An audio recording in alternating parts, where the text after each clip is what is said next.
നമ്മളിവിടെ ഒരുമിച്ച് കൂടിയിട്ടുള്ളത് പരിശുദ്ധ റമദാനിനോട് തൊട്ട് മുൻപായി നമ്മളെ ഒന്ന് തൊട്ടുണർത്താനും നമ്മുടെ ചിന്തകൾക്ക് ഒരു മിഴിവ് ഏകാനും ഒക്കെ വേണ്ടിയിട്ടാണ് നമ്മളൊരു പരിപാടി ആസൂത്രണം ചെയ്തിട്ടുള്ളത്. റമദാനിന് ഇനിയും ദിവസങ്ങളുണ്ട്. ഷഅബാന് ആദ്യത്തെ വാരത്തിലാണ് നമ്മളുള്ളത്. 2-3 ആഴ്ച കൂടെ കഴിഞ്ഞ് കഴിഞ്ഞാൽ റമദാനിലേക്ക് നമ്മൾ പ്രവേശിക്കുകയായി. ഇൻഷാ അല്ലാഹ് അതിൻ്റെ തൊട്ട് മുമ്പായിട്ട് വഅദൊക്കെ ഉള്ളതുകൊണ്ട് ആ വിഷയത്തിലേക്ക് ഞാൻ കടക്കുന്നില്ല. ഞാനിവിടെ എൻ്റെ സഹോദരങ്ങളുടെ മുമ്പിൽ പറയുവാൻ ഉദ്ദേശിക്കുന്ന വിഷയം എന്ന് പറഞ്ഞാൽ, അല്ലാഹു സുബ്ഹാനഹു വ തആല എന്തിനാണ് നമ്മളെ ഇങ്ങോട്ട് അയച്ചത്, നമ്മൾ എന്താണ് നിർവഹിച്ചുകൊണ്ടിരിക്കുന്നത്, നമ്മൾ പറയപ്പെട്ട ആ ദൗത്യം കൃത്യമായിട്ട് നിർവഹിക്കപ്പെടുന്നുണ്ടോ എന്നിത്യാദി കാര്യങ്ങളിലേക്ക് ഒന്ന് ശ്രദ്ധ ക്ഷണിക്കുക എന്ന അർത്ഥത്തിൽ ഉള്ള ചെറിയ വർത്തമാനമാണ് ഇൻഷാ അല്ലാഹ് വളരെ പരിമിതമായ സമയത്തിനുള്ളിൽ നമ്മൾ നിർവഹിക്കുവാൻ ഉദ്ദേശിക്കുന്നത്. മാത്രമല്ല, ഇന്നിപ്പോൾ ദീർഘിച്ച നെടുങ്കൻ ക്ലാസ്സുകൾക്ക് ഒരു പ്രസക്തിയുമില്ല. കാരണം എന്താണെന്ന് വെച്ചാൽ, ആളുകളൊക്കെ മൊബൈലിൽ അഡിക്റ്റാണ്. ഈ റീൽസ് ഇങ്ങനെ തോണ്ടി ഇരുന്നിട്ട് അതിങ്ങനെ അതിൽ പല വിഷയങ്ങളാണ് വരിക. പൊളിറ്റിക്സ് വരും, സിനിമ വരും, ഫാഷൻ വരും, കുക്കറി വരും, ഹെൽത്ത് വരും, പിന്നെ അതേപോലെ സ്പോർട്സ് വരും. ഇങ്ങനെ പല സാധനവും അതിൽ വരും. അങ്ങനെ ഓരോന്നിനെയും തോണ്ടി അവസാനം നമുക്ക് ഏതോ ഇഷ്ടമുള്ളൊരു സാധനത്തിലാണ് നമ്മൾ നിൽക്കുക. ഇത് നമ്മുടെ തലച്ചോറ് എന്താക്കിയിട്ടുണ്ട് വെച്ചാൽ, ഒരു സംഗതിയിലും നമ്മുടെ ശ്രദ്ധ കേന്ദ്രീകരിക്കാത്ത ഒരു കാലമായിട്ട് മാറിയിട്ടുണ്ട്. ആയതുകൊണ്ട് ഈ കാലത്തെ പറയുന്നത് എറ ഓഫ് ഡിസ്ട്രാക്ഷൻ എന്നാണ്. എറ ഓഫ് ഡിസ്ട്രാക്ഷൻ എന്ന് പറഞ്ഞാൽ ഒന്നിലും ശ്രദ്ധ കേന്ദ്രീകരിക്കാത്ത കാലം, ഒരു വ്യതിചലനത്തിൻ്റെ കാലം, ഒന്നിലും ഉറച്ചു നിൽക്കാത്ത കാലം. അപ്പോൾ ഇവിടെ നിന്നുകൊണ്ട് ഇപ്പോൾ അധ്യാപകരായ ആളുകൾക്കൊക്കെ അറിയാം, കുട്ടികളെ സ്കൂളിൽ ഒരു 40 മിനിറ്റൊക്കെ പിടിച്ചിരുത്തുക എന്ന് പറഞ്ഞാൽ നല്ല ഇടങ്ങാറാണ്, വളരെ പ്രയാസമാണ്. നേരത്തെ ഞങ്ങളൊക്കെ കോളേജിൽ പഠിക്കുന്ന കാലത്ത് ഫസ്റ്റ് അവർ സെക്കൻഡ് അവർ എന്നാണ് പറയുക. ഒരു അവറാണ്, ഒരു മണിക്കൂറാണ് ഒരു പീരീഡ്. ഇപ്പോൾ ഇത് 40ആയി. ഇപ്പോൾ സ്പാൻ ഓഫ് അറ്റൻഷൻ, ഒരു കുട്ടിയുടെ ശ്രദ്ധയുടെ സമയം എന്ന് പറയുന്നത് 17 മിനിറ്റാണ്. അത് നമുക്കും ബാധകമാണ്. നമുക്ക് വളരെ ദീർഘിച്ച നേരം ഒരു സാധനം കേട്ടിരിക്കാൻ കഴിയില്ല. ആയതുകൊണ്ടാണ് ഈ അടുത്ത കാലത്ത് മാർപ്പാപ്പ പറഞ്ഞത് മര്യാദക്ക് കുർബാനൊക്കെ കമ്മിയായിക്കൂടി. ഇപ്പോൾ തന്നെ ചർച്ചകളൊക്കെ വെക്കുകയാണ്. ഇനിയും നിങ്ങൾ കുർബാന കൂട്ടിയാൽ, വയലു കൂട്ടിയാൽ ആളുകൾ തീരെ വരില്ല എന്ന് പറഞ്ഞ് മാർപ്പാപ്പ ഈ അടുത്ത ദിവസം പറഞ്ഞത് നിങ്ങളുടെ ശ്രദ്ധയപ്പെട്ടിട്ടുണ്ടാവും. നമ്മുടെ ഖത്തീബുമാർക്കും അത് ബാധകമാണ്. കാരണം എന്താ വെച്ചാൽ, ആളുകൾ അങ്ങനെ ഇരുന്ന് കേൾക്കാൻ തയ്യാറില്ല. രണ്ടാമത്തെ ഒരു കാര്യം എന്ന് പറഞ്ഞു കഴിഞ്ഞാൽ, ആരുടെ പ്രസംഗം ഏത് വിഷയത്തിൽ ഏത് നേരത്ത് എന്ത് ഭാഷയിൽ വേണമെങ്കിലും നിങ്ങളുടെ വിരൽ തുമ്പുകളിൽ, ഫിംഗർ ടിപ്സിൽ കിട്ടാൻ തയ്യാറാണ്. ഫ്രാക്ഷൻ ഓഫ് സെക്കൻഡ് മതി അത് ഡൗൺലോഡ് ചെയ്തെടുക്കാൻ. എല്ലാം ഇന്ന് നമ്മുടെ കയ്യിൻ്റെ ഉള്ളിൽ, ഉള്ളം കയ്യിൽ ലഭ്യമാണ്. അങ്ങനത്തോടത്ത് ഒരു നാസർ സാഹിബ് അവിടുന്ന് ഇവിടെ വന്ന് പ്രസംഗിക്കേണ്ട ആവശ്യമുണ്ടോ? നമുക്കത് ഇവിടെ നിന്ന് തന്നെ കേട്ടാൽ പോരെ എന്നാണ് തീരുമാനിക്കുക. ആയതുകൊണ്ടും ക്ലാസ്സുകളോടുള്ള ആഭിമുഖ്യം കുറഞ്ഞു വന്നുകൊണ്ടിരിക്കുകയാണ്. പക്ഷേ എങ്കിലും ചില കാര്യങ്ങൾ നേർക്കുനേരെ മുഖത്തോട് മുഖം നോക്കി കാര്യങ്ങൾ പറയുമ്പോൾ അത് നമ്മുടെ കൽബിലേക്ക് ഇറങ്ങുന്ന. രണ്ടാമത്തേത് നബി സല്ലല്ലാഹു അലൈഹി വസല്ലമ പറഞ്ഞത് മജ്ലിസ്, ഇൽമിൻ്റെ മജ്ലിസ് എന്ന് പറഞ്ഞാൽ റൗളത്തുൻ മിൻ റിയാദിൽ ജന്ന എന്നാണ്. സ്വർഗത്തിലൊരു പൂന്തോപ്പാണത് എന്നാണ്. പള്ളിയുടെ അങ്കണത്തിലാണ്, പള്ളിയുടെ അകത്താണ് നിങ്ങളത് നിർവഹിക്കുന്നതെങ്കിൽ ഒരു ഭാഗത്ത് ഖഫത്തഹുമുൽ മലായിക്കത്തുകൾ നിങ്ങളെ ചൂഴ്ന്ന് നിൽക്കും. രണ്ടാമത് പറഞ്ഞത് അൻസലഹു സക്കീന, നിങ്ങളിലേക്ക് അള്ളാഹുവിൻ്റെ സക്കീനത്ത് ഇങ്ങനെ ഇറങ്ങിക്കൊണ്ടിരിക്കും. മൂന്നാമത് പറഞ്ഞത് നിങ്ങളെക്കുറിച്ച്, ഈ കൊച്ചു സംഘത്തെക്കുറിച്ച് അർശ് ചുമക്കുന്ന മലായിക്കത്തുകൾ ഈ തോണിപ്പാടത്തിൻ്റെ പള്ളിയുടെ മുമ്പിൽ അല്ലെങ്കിൽ പള്ളിയുടെ അകത്ത്, പള്ളിയുടെ ചാരത്തും ഓരത്തും എത്രയും ആളുകൾ, ബാക്കിയുള്ളവരൊക്കെ എങ്ങനെയൊക്കെയോ വെടി പറഞ്ഞും തമാശ പറഞ്ഞും സീരിയൽ കണ്ടും മൊബൈൽ നോണ്ടിയും സമയം കളയുമ്പോൾ കുറച്ചാളുകൾ റബ്ബേ നിൻ്റെ ധ്യാനത്തിൽ നിൻ്റെ കാര്യങ്ങൾ പഠിക്കാൻ വേണ്ടി മാത്രം ഇതാ ഒരുമിച്ച് കൂടിയിരിക്കുന്നു എന്ന് അള്ളാഹുവിൻ്റെ അർശ് ചുമക്കുന്ന മലക്കുകൾ നമ്മളെക്കുറിച്ചിട്ട് അവിടെ പറയും. അത് ചെറിയ കാര്യമല്ല. അപ്പോൾ അതൊക്കെ നമുക്ക് കിട്ടണമെങ്കിൽ ഇവിടെ മാത്രമാണ്. വേറൊരു കാര്യം കൂടി പറയാനുള്ളത്, നിങ്ങൾ നിസ്കരിക്കാൻ പോകുമ്പോൾ നിങ്ങൾക്ക് വേണ്ടിയിട്ട് മാളത്തിലുള്ള ഇഴജന്തുക്കളും വെള്ളത്തിലുള്ള മത്സ്യങ്ങളൊക്കെ പ്രാർത്ഥിക്കുന്നു പറഞ്ഞൊരു ഹദീസ് ഉണ്ടോ ചോദിച്ചാൽ ഇല്ല. നിങ്ങൾ ഹജ്ജിന് പോകുമ്പോഴും അങ്ങനെ ഒരു ഹദീസില്ല. പക്ഷെ നിങ്ങൾ വിജ്ഞാനം തേടി അറിവ് തേടി ഇങ്ങനത്തെ കാര്യങ്ങൾ അറിയണം എന്ന മനസ്സോടുകൂടിയാണ് നിങ്ങൾ വരുന്നതെങ്കിൽ തീർച്ചയായിട്ടും അള്ളാഹു സുബ്ഹാനഹു വ തആല പറയുന്നത് മാളത്തിലുള്ള ഇഴജന്തുക്കളും വെള്ളത്തിലുള്ള മത്സ്യങ്ങളും വരെ നിങ്ങൾക്ക് വേണ്ടി പ്രാർത്ഥിക്കും എന്ന് പറഞ്ഞിട്ടുണ്ട്. അപ്പോൾ അത്രയും പുണ്യപ്രധാനമായ ഒരു സംഗതിക്കാണ് നമ്മളിപ്പോൾ ഇവിടെ ഒരുമിച്ച് കൂടിയിട്ടുള്ളത്. എന്തായാലും അത് നഷ്ടമല്ല. ഇവിടെ ഇനി വേണ്ടത് വളരെ കുറഞ്ഞ സമയത്തിനുള്ളിൽ കുറച്ച് കാര്യങ്ങൾ നിങ്ങളുടെ ശ്രദ്ധയിൽപ്പെടുത്തുക എന്നുള്ളതാണ്. അപ്പോൾ കുറഞ്ഞ സമയം കൊണ്ട് പറയുക എന്ന് പറഞ്ഞാൽ നമുക്കിപ്പോൾ ഒരു 8 മണി 7:45 ബാങ്ക് കൊടുക്കും. പിന്നെ അത് കഴിഞ്ഞാൽ 8 മണിയൊക്കെ ഒരു 8:15 എല്ലാം കൂടെ കഴിക്കണം, എല്ലാം അവസാനിപ്പിക്കണം എന്നാണ് ഞാൻ ഉദ്ദേശിക്കുന്നത്. ഇപ്പോൾ 7:15 കഴിഞ്ഞ് 7:20 കഴിഞ്ഞു. പരമാവധി 1 മണിക്കൂറിൻ്റെ താഴെ നിന്നുകൊണ്ട് തന്നെ ഇത് നമുക്ക് അവസാനിപ്പിക്കണമെന്ന് ആഗ്രഹിക്കുന്നു. കാരണം നീട്ടി പറഞ്ഞാൽ ഞാൻ ഈ പറയുന്ന മാതിരി ഒരു ഗ്ലാസ്സിൽ ഇത്ര വെള്ളം കഴിഞ്ഞാൽ പിന്നെ ആ വെള്ളം ഇങ്ങനെ ഒഴുകിക്കൊണ്ടിരിക്കും പുറത്തേക്ക്. അതേപോലെ നമ്മുടെ ബ്രെയിനിൻ്റെ ഒരു ടൈം കഴിഞ്ഞാൽ പിന്നെ അത് ഇതാവില്ല. അപ്പോൾ അതിന് തന്നെ അത്രയും നേരം നിങ്ങൾ ഇരിക്കണമെങ്കിൽ പഴയ രൂപത്തിലുള്ള വർത്താനവും പറ്റില്ല. കുറച്ച് അതിൻ്റെ ഇടയിൽ കൂടെ പല നുറുങ്ങുകളും പല സംഭവങ്ങളും ഒക്കെ കൂടെ പറഞ്ഞിട്ട് ഇരുത്തുക എന്നുള്ളതേ നടക്കുകയുള്ളൂ. അതാണ് പുതിയ കാലത്തിലെ സ്ട്രാറ്റജി. അത് മനസ്സിലാക്കാണ്ട് പ്രസംഗിച്ചു കഴിഞ്ഞാൽ പുതിയ തലമുറയുണ്ടല്ലോ. ഞാനിവിടെ സാഹിബിനോട് ചോദിച്ചു, 2000-ന് ശേഷം ജനിച്ച ആളുകൾ 2000-ന് ശേഷം ജനിച്ച ആളുകൾ എത്ര പേരുണ്ട് എന്ന് നോക്കുമ്പോൾ 2000-ന് ശേഷം ജനിച്ച ആളുകൾ വല്ലാതെ നമ്മുടെ കൂട്ടത്തിൽ ഇല്ലാത്തൊരു കാലമാണ്. കാരണം എന്താ വെച്ചാൽ അവരെ അഡ്രസ്സ് ചെയ്യാൻ നമുക്ക് അറിയുന്നില്ല എന്നുള്ളതാണ്. അവരോട് എങ്ങനെയാണ് സംവദിക്കേണ്ടത് എന്ന് നമുക്ക് തിരിച്ചറിയാതിരുന്നു കഴിഞ്ഞാൽ അവരുടേതായ ഒരു മേച്ചിൽപ്പുറമുണ്ട്, അവരുടെ പിയർ ഗ്രൂപ്പുണ്ട്, അവരുടെ ഫ്രണ്ട് സർക്കിളുണ്ട്. അവരുമായിട്ടായിരിക്കും അവരുടെ അറ്റാച്ച്മെൻറ്റ്. അവരെങ്ങോട്ടാണ് കൊണ്ടുപോകുന്നത് അവരേക്ക് അങ്ങോട്ട് കൊണ്ടുപോകും. അൽ മർഉ അല ദീനി ഖലീലിഹി ഫൽയൻദുർ അഹദുക്കും മൻ യുഖാലിലുഹു. ഓരോ മനുഷ്യനും അവൻ്റെ കൂട്ടുകാരൻ്റെ മതത്തിലാണ്. ഓരോരുത്തരും നോക്കിക്കൊള്ളട്ടെ ആരുമായിട്ടാണ് കൂട്ടിച്ചേരേണ്ടതെന്ന്. അപ്പോൾ അവരുടെ ഫ്രണ്ട് സർക്കിളും അവരുടെ പിയർ ഗ്രൂപ്പും ഏതാണ് എന്നുള്ളത് നമ്മൾ നോക്കിക്കഴിഞ്ഞാൽ നമുക്കറിയാം അവിടേക്കായിരിക്കും പോവുക. അതാണ് ഇപ്പോൾ പുതിയ കാലഘട്ടത്തിൽ പെൺകുട്ടികൾ കല്യാണം കഴിക്കേണ്ടതില്ല, പ്രസവിക്കില്ല. കഴിഞ്ഞ ദിവസം ഒരു തലാഖിൻ്റെ കാര്യം എന്താണെന്നറിയോ? ഒരു പെൺകുട്ടി പറയും ഞാൻ പ്രസവിക്കില്ല, കല്യാണം കഴിച്ച് നമുക്കങ്ങനെ ജീവിക്കാം, എന്തിനാ കുട്ടി പ്രസവിക്കുക, നിങ്ങൾക്ക് പ്രസവിക്കാമെന്ന് പറഞ്ഞാൽ മതി. 4 കൊല്ലാണ് പോണേ എൻ്റെ കരിയറിലെ 4 കൊല്ലാണ്. ഗർഭധാരണത്തിൻ്റെ 1 വർഷം, പ്രസവത്തിൻ്റെ 1 വർഷം, കുട്ടീനെ നോക്കൽ, പിന്നെ കുട്ടീനെ വളർത്തൽ, 4 കൊല്ലം എൻ്റെ കരിയറിൽ പോവുകയാണ്. പറ്റില്ല, എന്നാൽ തലാക്ക്. ഈ ചിന്തകളൊക്കെയാണ് വ്യാപരിക്കപ്പെട്ടുകൊണ്ടിരിക്കുന്നത്. അപ്പം ഇങ്ങനെ ഞാൻ പറഞ്ഞത്, ആ ഒരു സമൂഹത്തെ നമുക്ക് കയ്യിലെടുക്കണമെങ്കിൽ നമ്മൾ പഴയ ആ വയലും പറഞ്ഞിട്ടിരുന്നാൽ പറ്റില്ല. അപ്പോൾ പുതിയ ചില സ്ട്രാറ്റജിയിൽ പറയണം. അങ്ങനെ വരുമ്പോൾ എന്താ പ്രശ്നം എന്ന് വെച്ചാൽ, അങ്ങനത്തെ ക്ലാസ്സൊക്കെ കേൾക്കുമ്പോൾ ഒരു വയന്ന് പ്രതീക്ഷിച്ച് വന്ന നമ്മുടെ സഹോദരന്മാരും പഴയമാരും ഒക്കെ ഉണ്ടാവും. ഇതെന്തൊക്കെയോ കുറേ ഇംഗ്ലീഷിലും മലയാളത്തിലും ഒക്കെ പറഞ്ഞു, കുറേ എന്തൊക്കെയോ പറഞ്ഞു. നമുക്കൊന്നും തിരിഞ്ഞില്ല. അവർക്കൊരു വയല് കേട്ടതിൻ്റെ ഒരു സ്പിരിറ്റ് കിട്ടാതെ ആയിരിക്കും പലപ്പോഴും ഇവിടുന്ന് പോവുക. ഞാൻ പറയുന്നത് നമുക്ക് നമ്മുടെ പുതിയ തലമുറയെ നമുക്ക് കിട്ടേണ്ടതുണ്ട്. അപ്പോൾ ഒന്നാമതായിട്ട് ഞാൻ പറയാൻ ആഗ്രഹിക്കുന്നത്, നമ്മൾ യഥാർത്ഥത്തിൽ നമ്മൾ ആരാണ്, നമ്മൾ എന്താണ്, നമ്മൾ എന്തിനാണ് വന്നത് എന്നുള്ളതിനെക്കുറിച്ച് കൃത്യമായിട്ടുള്ളൊരു നിലപാട് നമുക്കുണ്ടോ എന്ന് ചോദിച്ചാൽ ഇല്ല.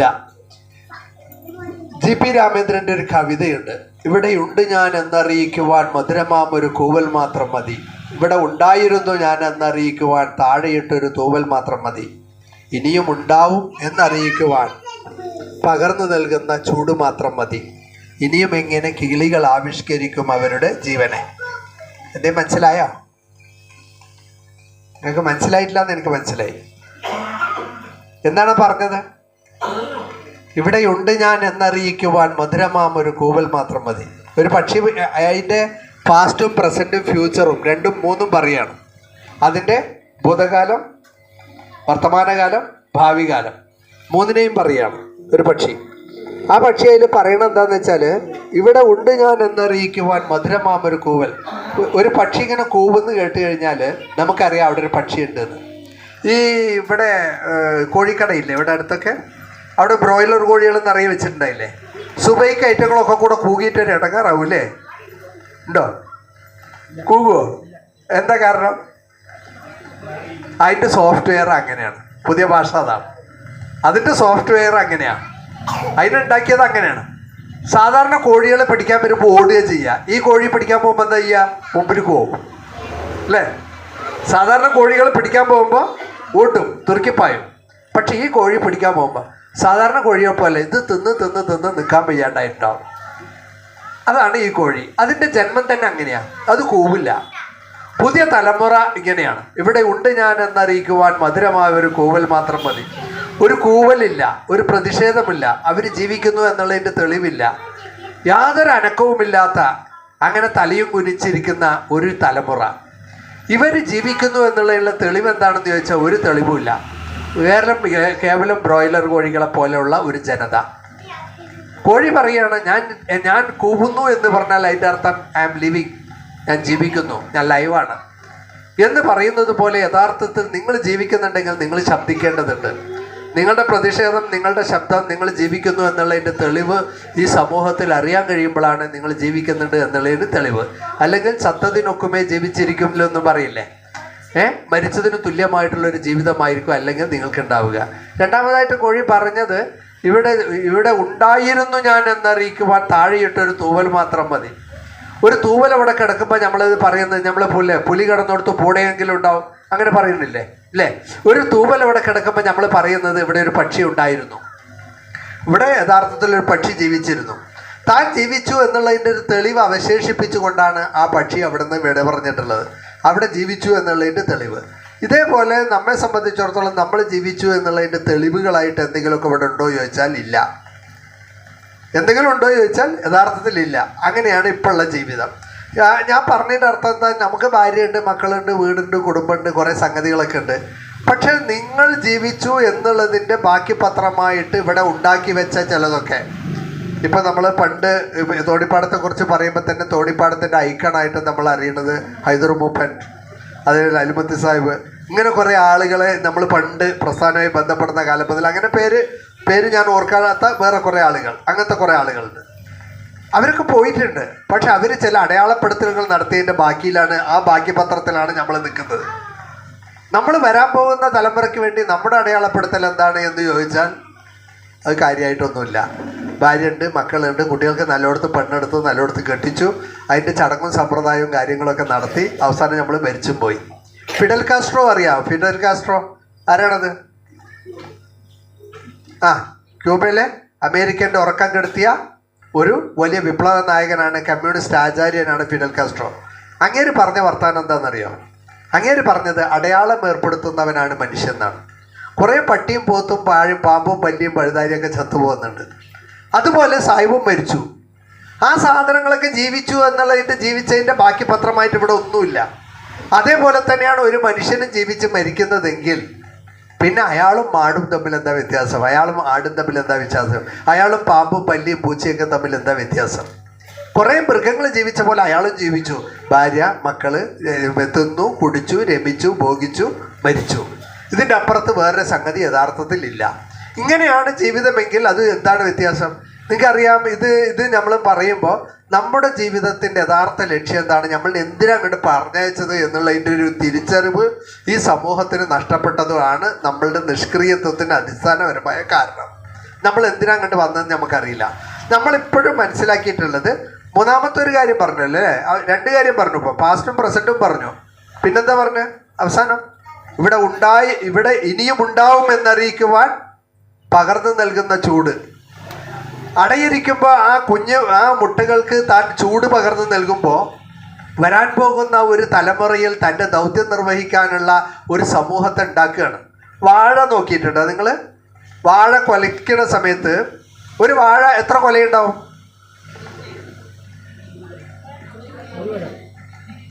തോടിപ്പാടത്ത് എത്രയാണ് അത് പറയും? ഒന്ന്.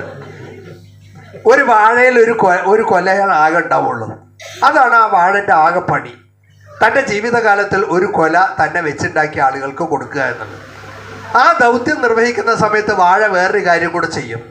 വാഴയുടെ ചോട്ടിൽ കുറേ കൂമ്പുണ്ടാവും. കൂമ്പ് എന്നല്ല ഇതിനെ പറയാ അല്ലേ ഷെരീഫ് സാഹിബ്? കൂമ്പ്, കുറേ കൂമ്പുണ്ടാവും.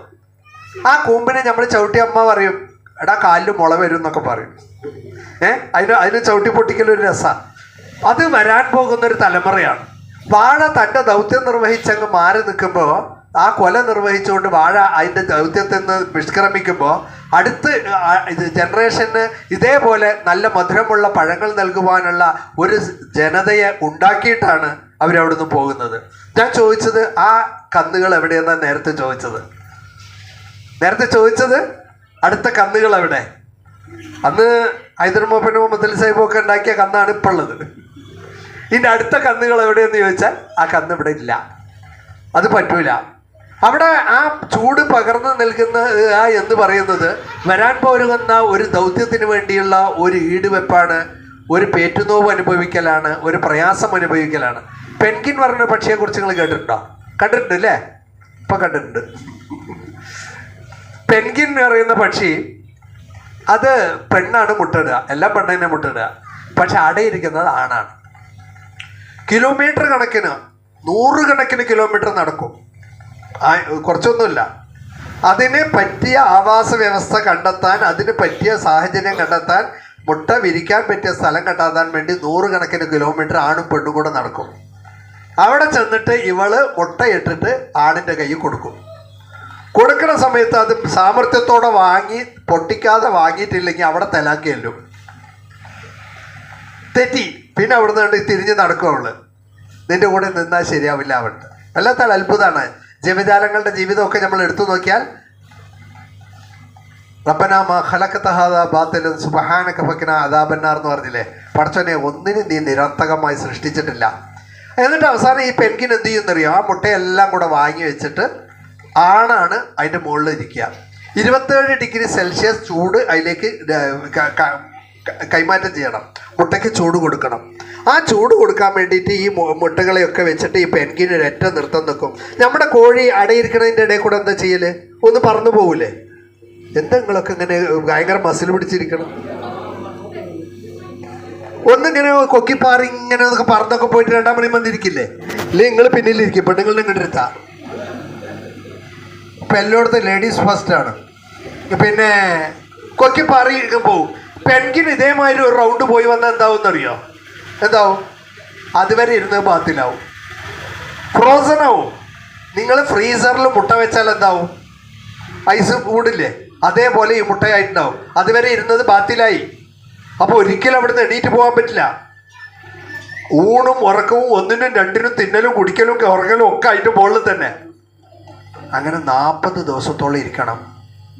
10-30 ദിവസത്തിലധികം ഇരിക്കണം. അപ്പോഴേക്ക് പെൻഗിൻ്റെ അവസ്ഥ എന്താവുമെന്നറിയോ?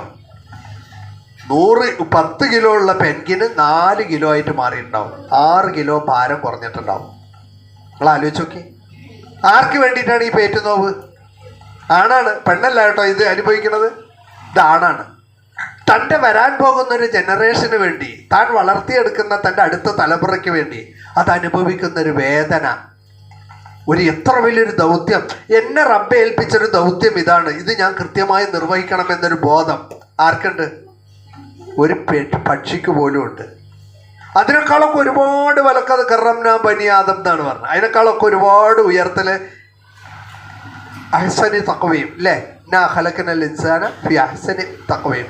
ഞാൻ ഈ മനുഷ്യനെ ഏറ്റവും മനോഹരമായ ഘടനയിൽ സൃഷ്ടിച്ച് കറംനാ ബനി ആദം, അങ്ങേയറ്റ ഔന്നത്യമുള്ള ആളുകളായിട്ട് നിങ്ങളെ പടച്ച് നിങ്ങൾക്ക് അല്ലാഹു സുബ്ഹാനഹു വ തആല എല്ലാ കഴിവുകളും എല്ലാം നൽകി ഈ ദുനിയാവിലേക്ക് നമ്മളെ അയച്ച്, നമ്മൾ ഒരു പക്ഷി തൻ്റെ ദൗത്യം പടച്ചോൻ ഏൽപ്പിച്ച ദൗത്യം ഒരു പക്ഷി നിർവഹിക്കുന്ന അതുപോലെ പോലും നമ്മൾ നിർവഹിക്കാൻ കഴിയുന്നില്ല എന്ന് പറയുമ്പോൾ നമ്മൾ യഥാർത്ഥത്തിൽ ആരാണ്, എന്താണ്, നമ്മുടെ ജീവിതത്തെ നമ്മൾ എങ്ങനെ നിർദ്ധാരണം ചെയ്തു എന്നാണ്. സാധാരണ കുട്ടികൾക്ക് പറഞ്ഞു കൊടുക്കുന്ന ഒരു എക്സാമ്പിൾ ഉണ്ട്. ഇപ്പോൾ കോളേജ് ക്ലാസ്സുകളിലൊക്കെ പോകുമ്പോൾ പിള്ളേർക്ക് പറഞ്ഞു കൊടുക്കുന്നത് എങ്ങനെയാണെന്ന് വെച്ചാൽ, ഒരു ഭാഗത്ത് കല്ല് കൊത്തുന്നുണ്ട്, കുറേ ആളുകൾ ഇങ്ങനെ കല്ല് കൊത്തുന്നുണ്ട്. ആ കല്ല് കൊത്തുന്നിടത്ത് ചെന്നിട്ട് ചോദിച്ചു, വാട്ട് യു ആർ ഡൂയിങ്, നിങ്ങൾ എന്താ ചെയ്യുന്നതെന്ന് ചോദിച്ചു. അപ്പോൾ ഒരാൾ പറഞ്ഞു, I am working for my bread, ഞാൻ എൻ്റെ വയറ്റപ്പഴപ്പിന് പണിയെടുക്കുകയാണെന്ന്. നമ്മുടെ തൊടിപ്പാടൻ ഭാഷയിൽ പറഞ്ഞ ഞാൻ എൻ്റെ ഒജീനത്തിന് പണിയെടുക്കുകയാണ് അയാൾ പറഞ്ഞു. രണ്ടാമത്തെ ആളോട് ചോദിച്ചു. അപ്പോൾ അയാൾ പറഞ്ഞു, I am carving a stone, ഞാനൊരു കല്ല് കൊത്തിച്ചെത്തി നേരാക്കി ഇതാക്കി രൂപപ്പെടുത്തി എടുക്കുകയാണ്. മൂന്നാമത്തെ ആളോട് ചോദിച്ചു. അയാളോട് ചോദിച്ചപ്പോൾ അയാൾ പറഞ്ഞു, I am building a temple, ഞാനൊരു ദേവാലയത്തിൻ്റെ പണിപ്പുരയിലാണ്. 3 പേര് ചെയ്യുന്ന പണി എന്താ? ഒരേ പണി. 3 ആൻസർ വരാൻ എന്താ കാരണം? 3 ആൾ 3 ഉത്തരവ് പറഞ്ഞു. എന്താ കാരണം? ആറ്റിറ്റ്യൂഡാണ് അല്ലേ? 3 മനോഭാവമാണ്, 3 കാഴ്ചപ്പാടാണ്. ഇതിനെയാണ് ആറ്റിറ്റ്യൂഡ് ഡിറ്റർമൈൻസ് യുവർ ആൾട്ടിറ്റ്യൂഡ് എന്ന് പറയും. ഇതാണ് ഞാൻ പറഞ്ഞത് പഴയ വയല് പറയില്ല എന്ന്. ഇനിയിപ്പോൾ നിങ്ങൾക്ക് പറ്റിയാലും വേണ്ടില്ല, പറ്റിയില്ലേ വേണ്ടില്ല, ഇങ്ങനത്തെ വയലേ ഇനിയിപ്പോൾ നടക്കുള്ളൂ. Attitude determines your altitude. നിങ്ങളുടെ മനോഭാവമാണ് നിങ്ങളുടെ ഉയർച്ച നിർണ്ണയിക്കുന്നത്. ഖുർആന്റെ ഭാഷയിൽ പറഞ്ഞാൽ അൻതുമുൽ അഅ്ലൗന ഇൻ കുൻതും മുഅ്മിനീൻ. നിങ്ങൾ മുഅ്മിനുകളാണെങ്കിൽ നിങ്ങളെക്കാൾ ഉയരമുള്ള ആളുകൾ, നിങ്ങളെക്കാൾ ഔന്നത്യമുള്ള ആളുകൾ വേറെയില്ല.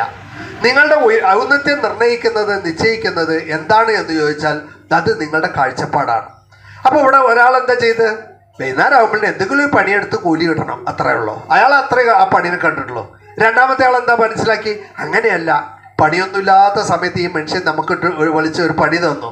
ഞാൻ ഓരോ കല്ലും സൂക്ഷിച്ച് ചെത്തി വൃത്തിയാക്കി എടുത്തിട്ടില്ലെങ്കിൽ ഒരു കല്ലിന് പകരം 10 കല്ല് പാഴാവും. അങ്ങനെ ആയാൽ പണിയില്ലാത്ത സമയത്ത് എനിക്ക് പണി തന്ന അയാൾക്കിട്ട് ഞാനൊരു പണി കൊടുക്കലാവും അല്ലേ? അയാൾക്കൊരു പണി കൊടുക്കലാവൂലേ? അത് പാടില്ല. അങ്ങനെ ഞാൻ ചെയ്യാൻ പാടില്ല.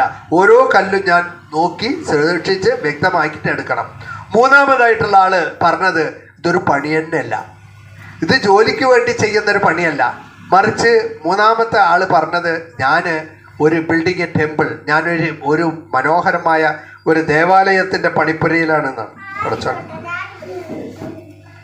മേലെ കയറി വീഴുവോ പൊട്ടുവോ?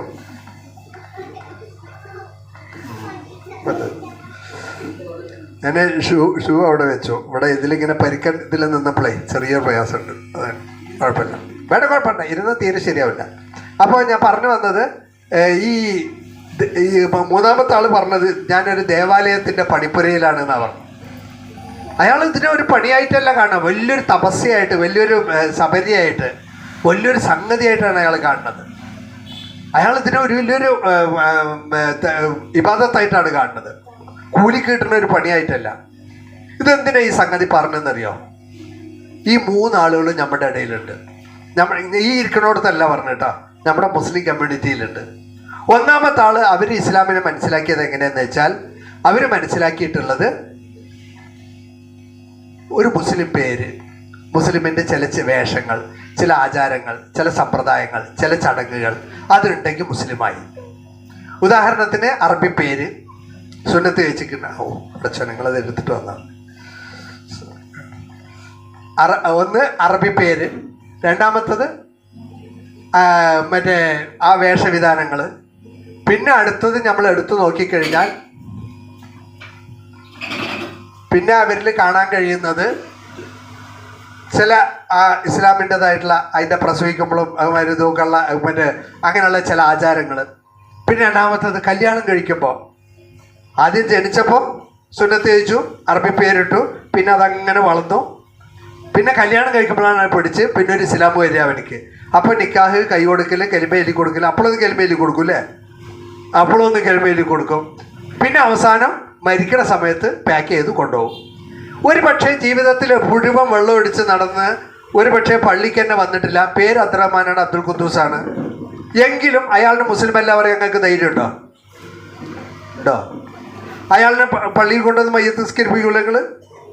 അയാളിലുള്ള ഇസ്ലാം എന്താ വെച്ചാൽ ജനിച്ചപ്പോൾ പേരുണ്ട്, പിന്നെ ഈ പറഞ്ഞമാതിരിയുള്ള വേഷവിധാനമുണ്ട്, നമ്മുടേതായ ആചാരങ്ങളുണ്ട്, ചില ചടങ്ങ് സമ്പ്രദായങ്ങളുണ്ട്, കല്യാണം അതിൻ്റെ അടിസ്ഥാനത്തിലാണ് നടന്നത്, മരിച്ചപ്പോൾ അങ്ങനെ പാക്ക് ചെയ്ത്, അതൊരു മുസ്ലിമാണ്.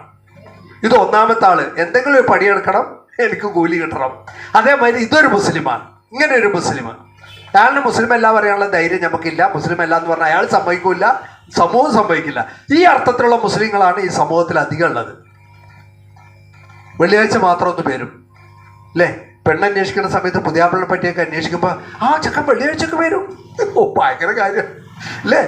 വെള്ളിയാഴ്ചക്കെ കാണലുണ്ട് പള്ളിയിൽ, നല്ല ചെക്കനാണ്, വെള്ളിയാഴ്ചക്കെ പള്ളിക്ക് വരും.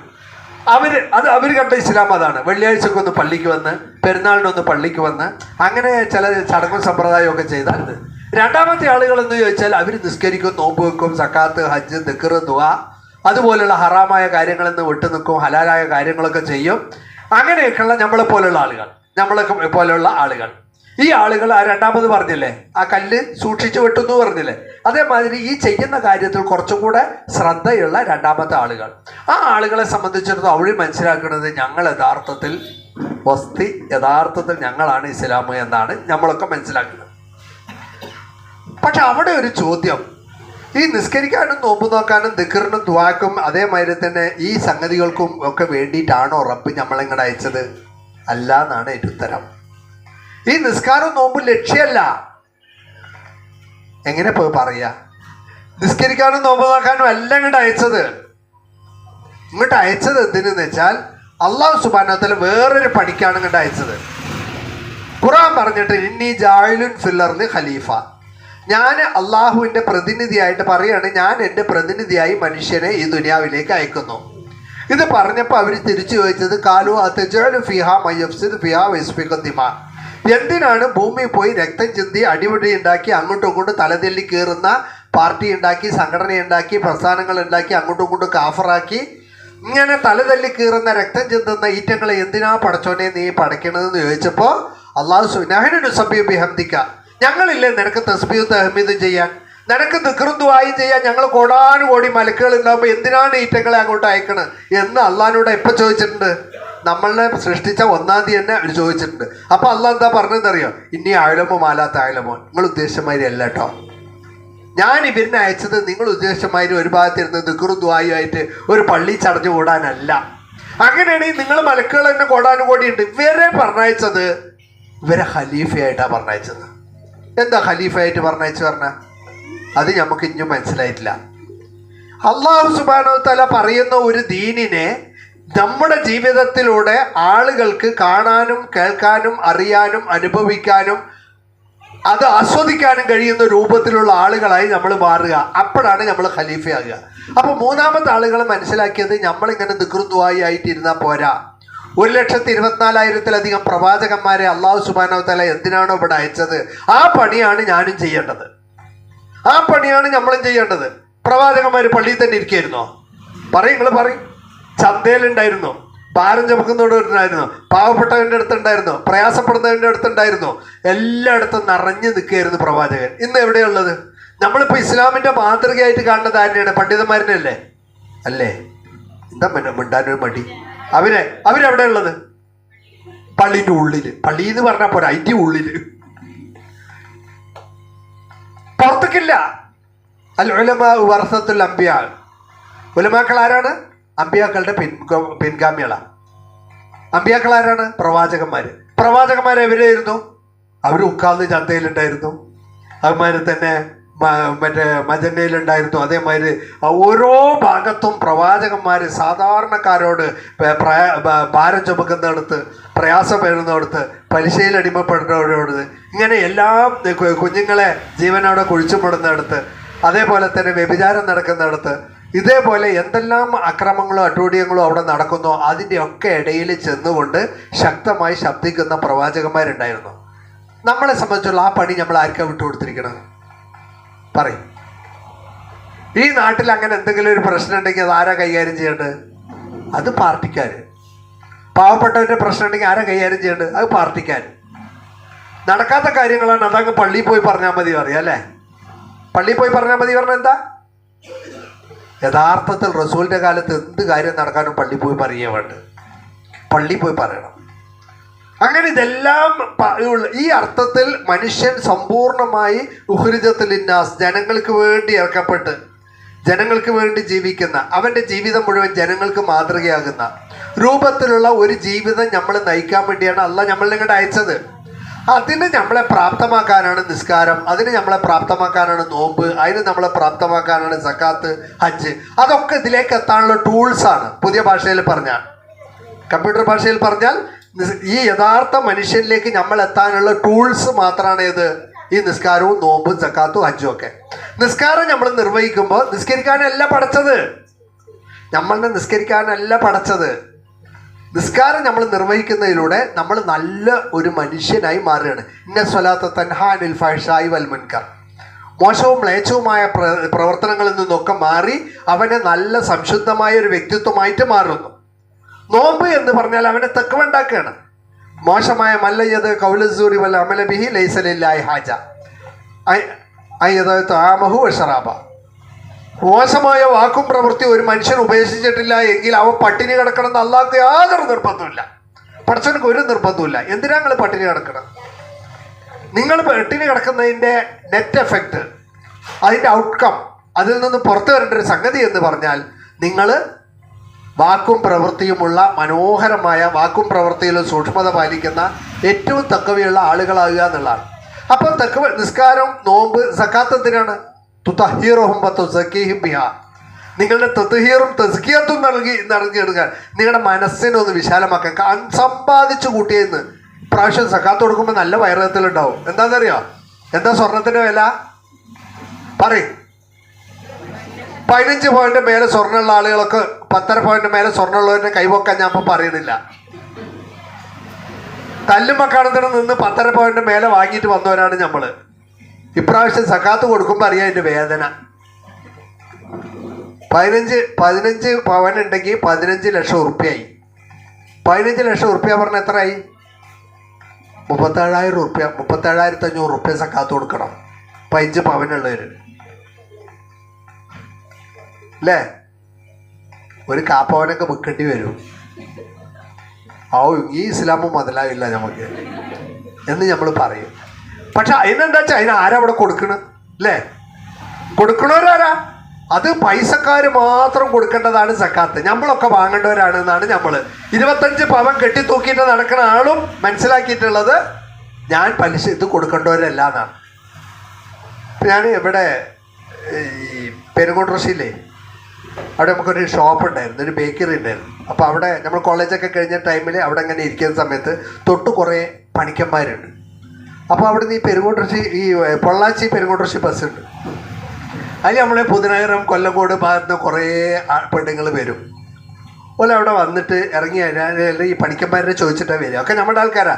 ഈ മുറി കൊടുത്തിട്ടുണ്ടാവും, കുണ്ടുതാലി ഉണ്ടാവും, കാതിൽ ഇതൊക്കെ ഉണ്ടാവും. നമ്മുടെ മുസ്ലിങ്ങളുടെ എല്ലാ ചേലും കോലും ഉണ്ടാവും. അവർ വന്നിട്ട് അവിടെ വന്ന് ചോദിക്കുന്നത് എന്താണെന്നറിയാം? പിന്നെ ഇവിടെ നല്ല ഊറ്റമുള്ള പണിക്കാരാരാണ്? നല്ല ഊറ്റമുള്ള പണിക്കാർ, ഊറ്റം പറഞ്ഞാൽ നല്ല കറാമത്ത്, നല്ല ഊറ്റമുള്ള പണിക്കാരാരാണ് ചോദിക്കും. അപ്പോൾ എന്തിനാണ് ചോദിക്കും? അല്ല, എന്തോ ഒരു കെട്ടിച്ചിട്ടില്ല, ഒന്ന് നോക്കാനാണ്, ഒന്ന് നോക്കിക്കാനാണ്. ഇത് പറയുമ്പോൾ ഞാനെന്ത് പറയുന്ന പറയാം? നിങ്ങൾ ഒരാളുടെ അടുത്ത് പോയി അയാളോട് പറഞ്ഞ് അന്വേഷിച്ച് ഭാവിയുള്ള കാര്യം അയാൾ പറഞ്ഞ് നിങ്ങൾ വിശ്വസിച്ചാൽ 40 ദിവസത്തെ നിസ്കാരം നിങ്ങൾക്ക് നഷ്ടപ്പെടും. 40 ദിവസത്തെ നിസ്കാരം നഷ്ടപ്പെടും. അത് പറഞ്ഞപ്പോൾ എന്താ പറഞ്ഞതെന്നറിയാം? അതിന് മകനെ ഞങ്ങൾ നിസ്കരിച്ചാലല്ലേ പോകുള്ളൂ അല്ലേ? നിസ്കരിച്ചാലല്ലേ പോകുള്ളൂ, പഠിച്ചവരെ പറ്റിച്ചു, പിന്നെ എങ്ങനെ പോകുക നോക്കട്ടെ. അപ്പം ഇതേപോലെ നമ്മളെ സംബന്ധിച്ചിടത്തോളം നമ്മളെ ഇങ്ങോട്ട് അയച്ചത് എന്തിനാണെന്ന് ചോദിച്ചാൽ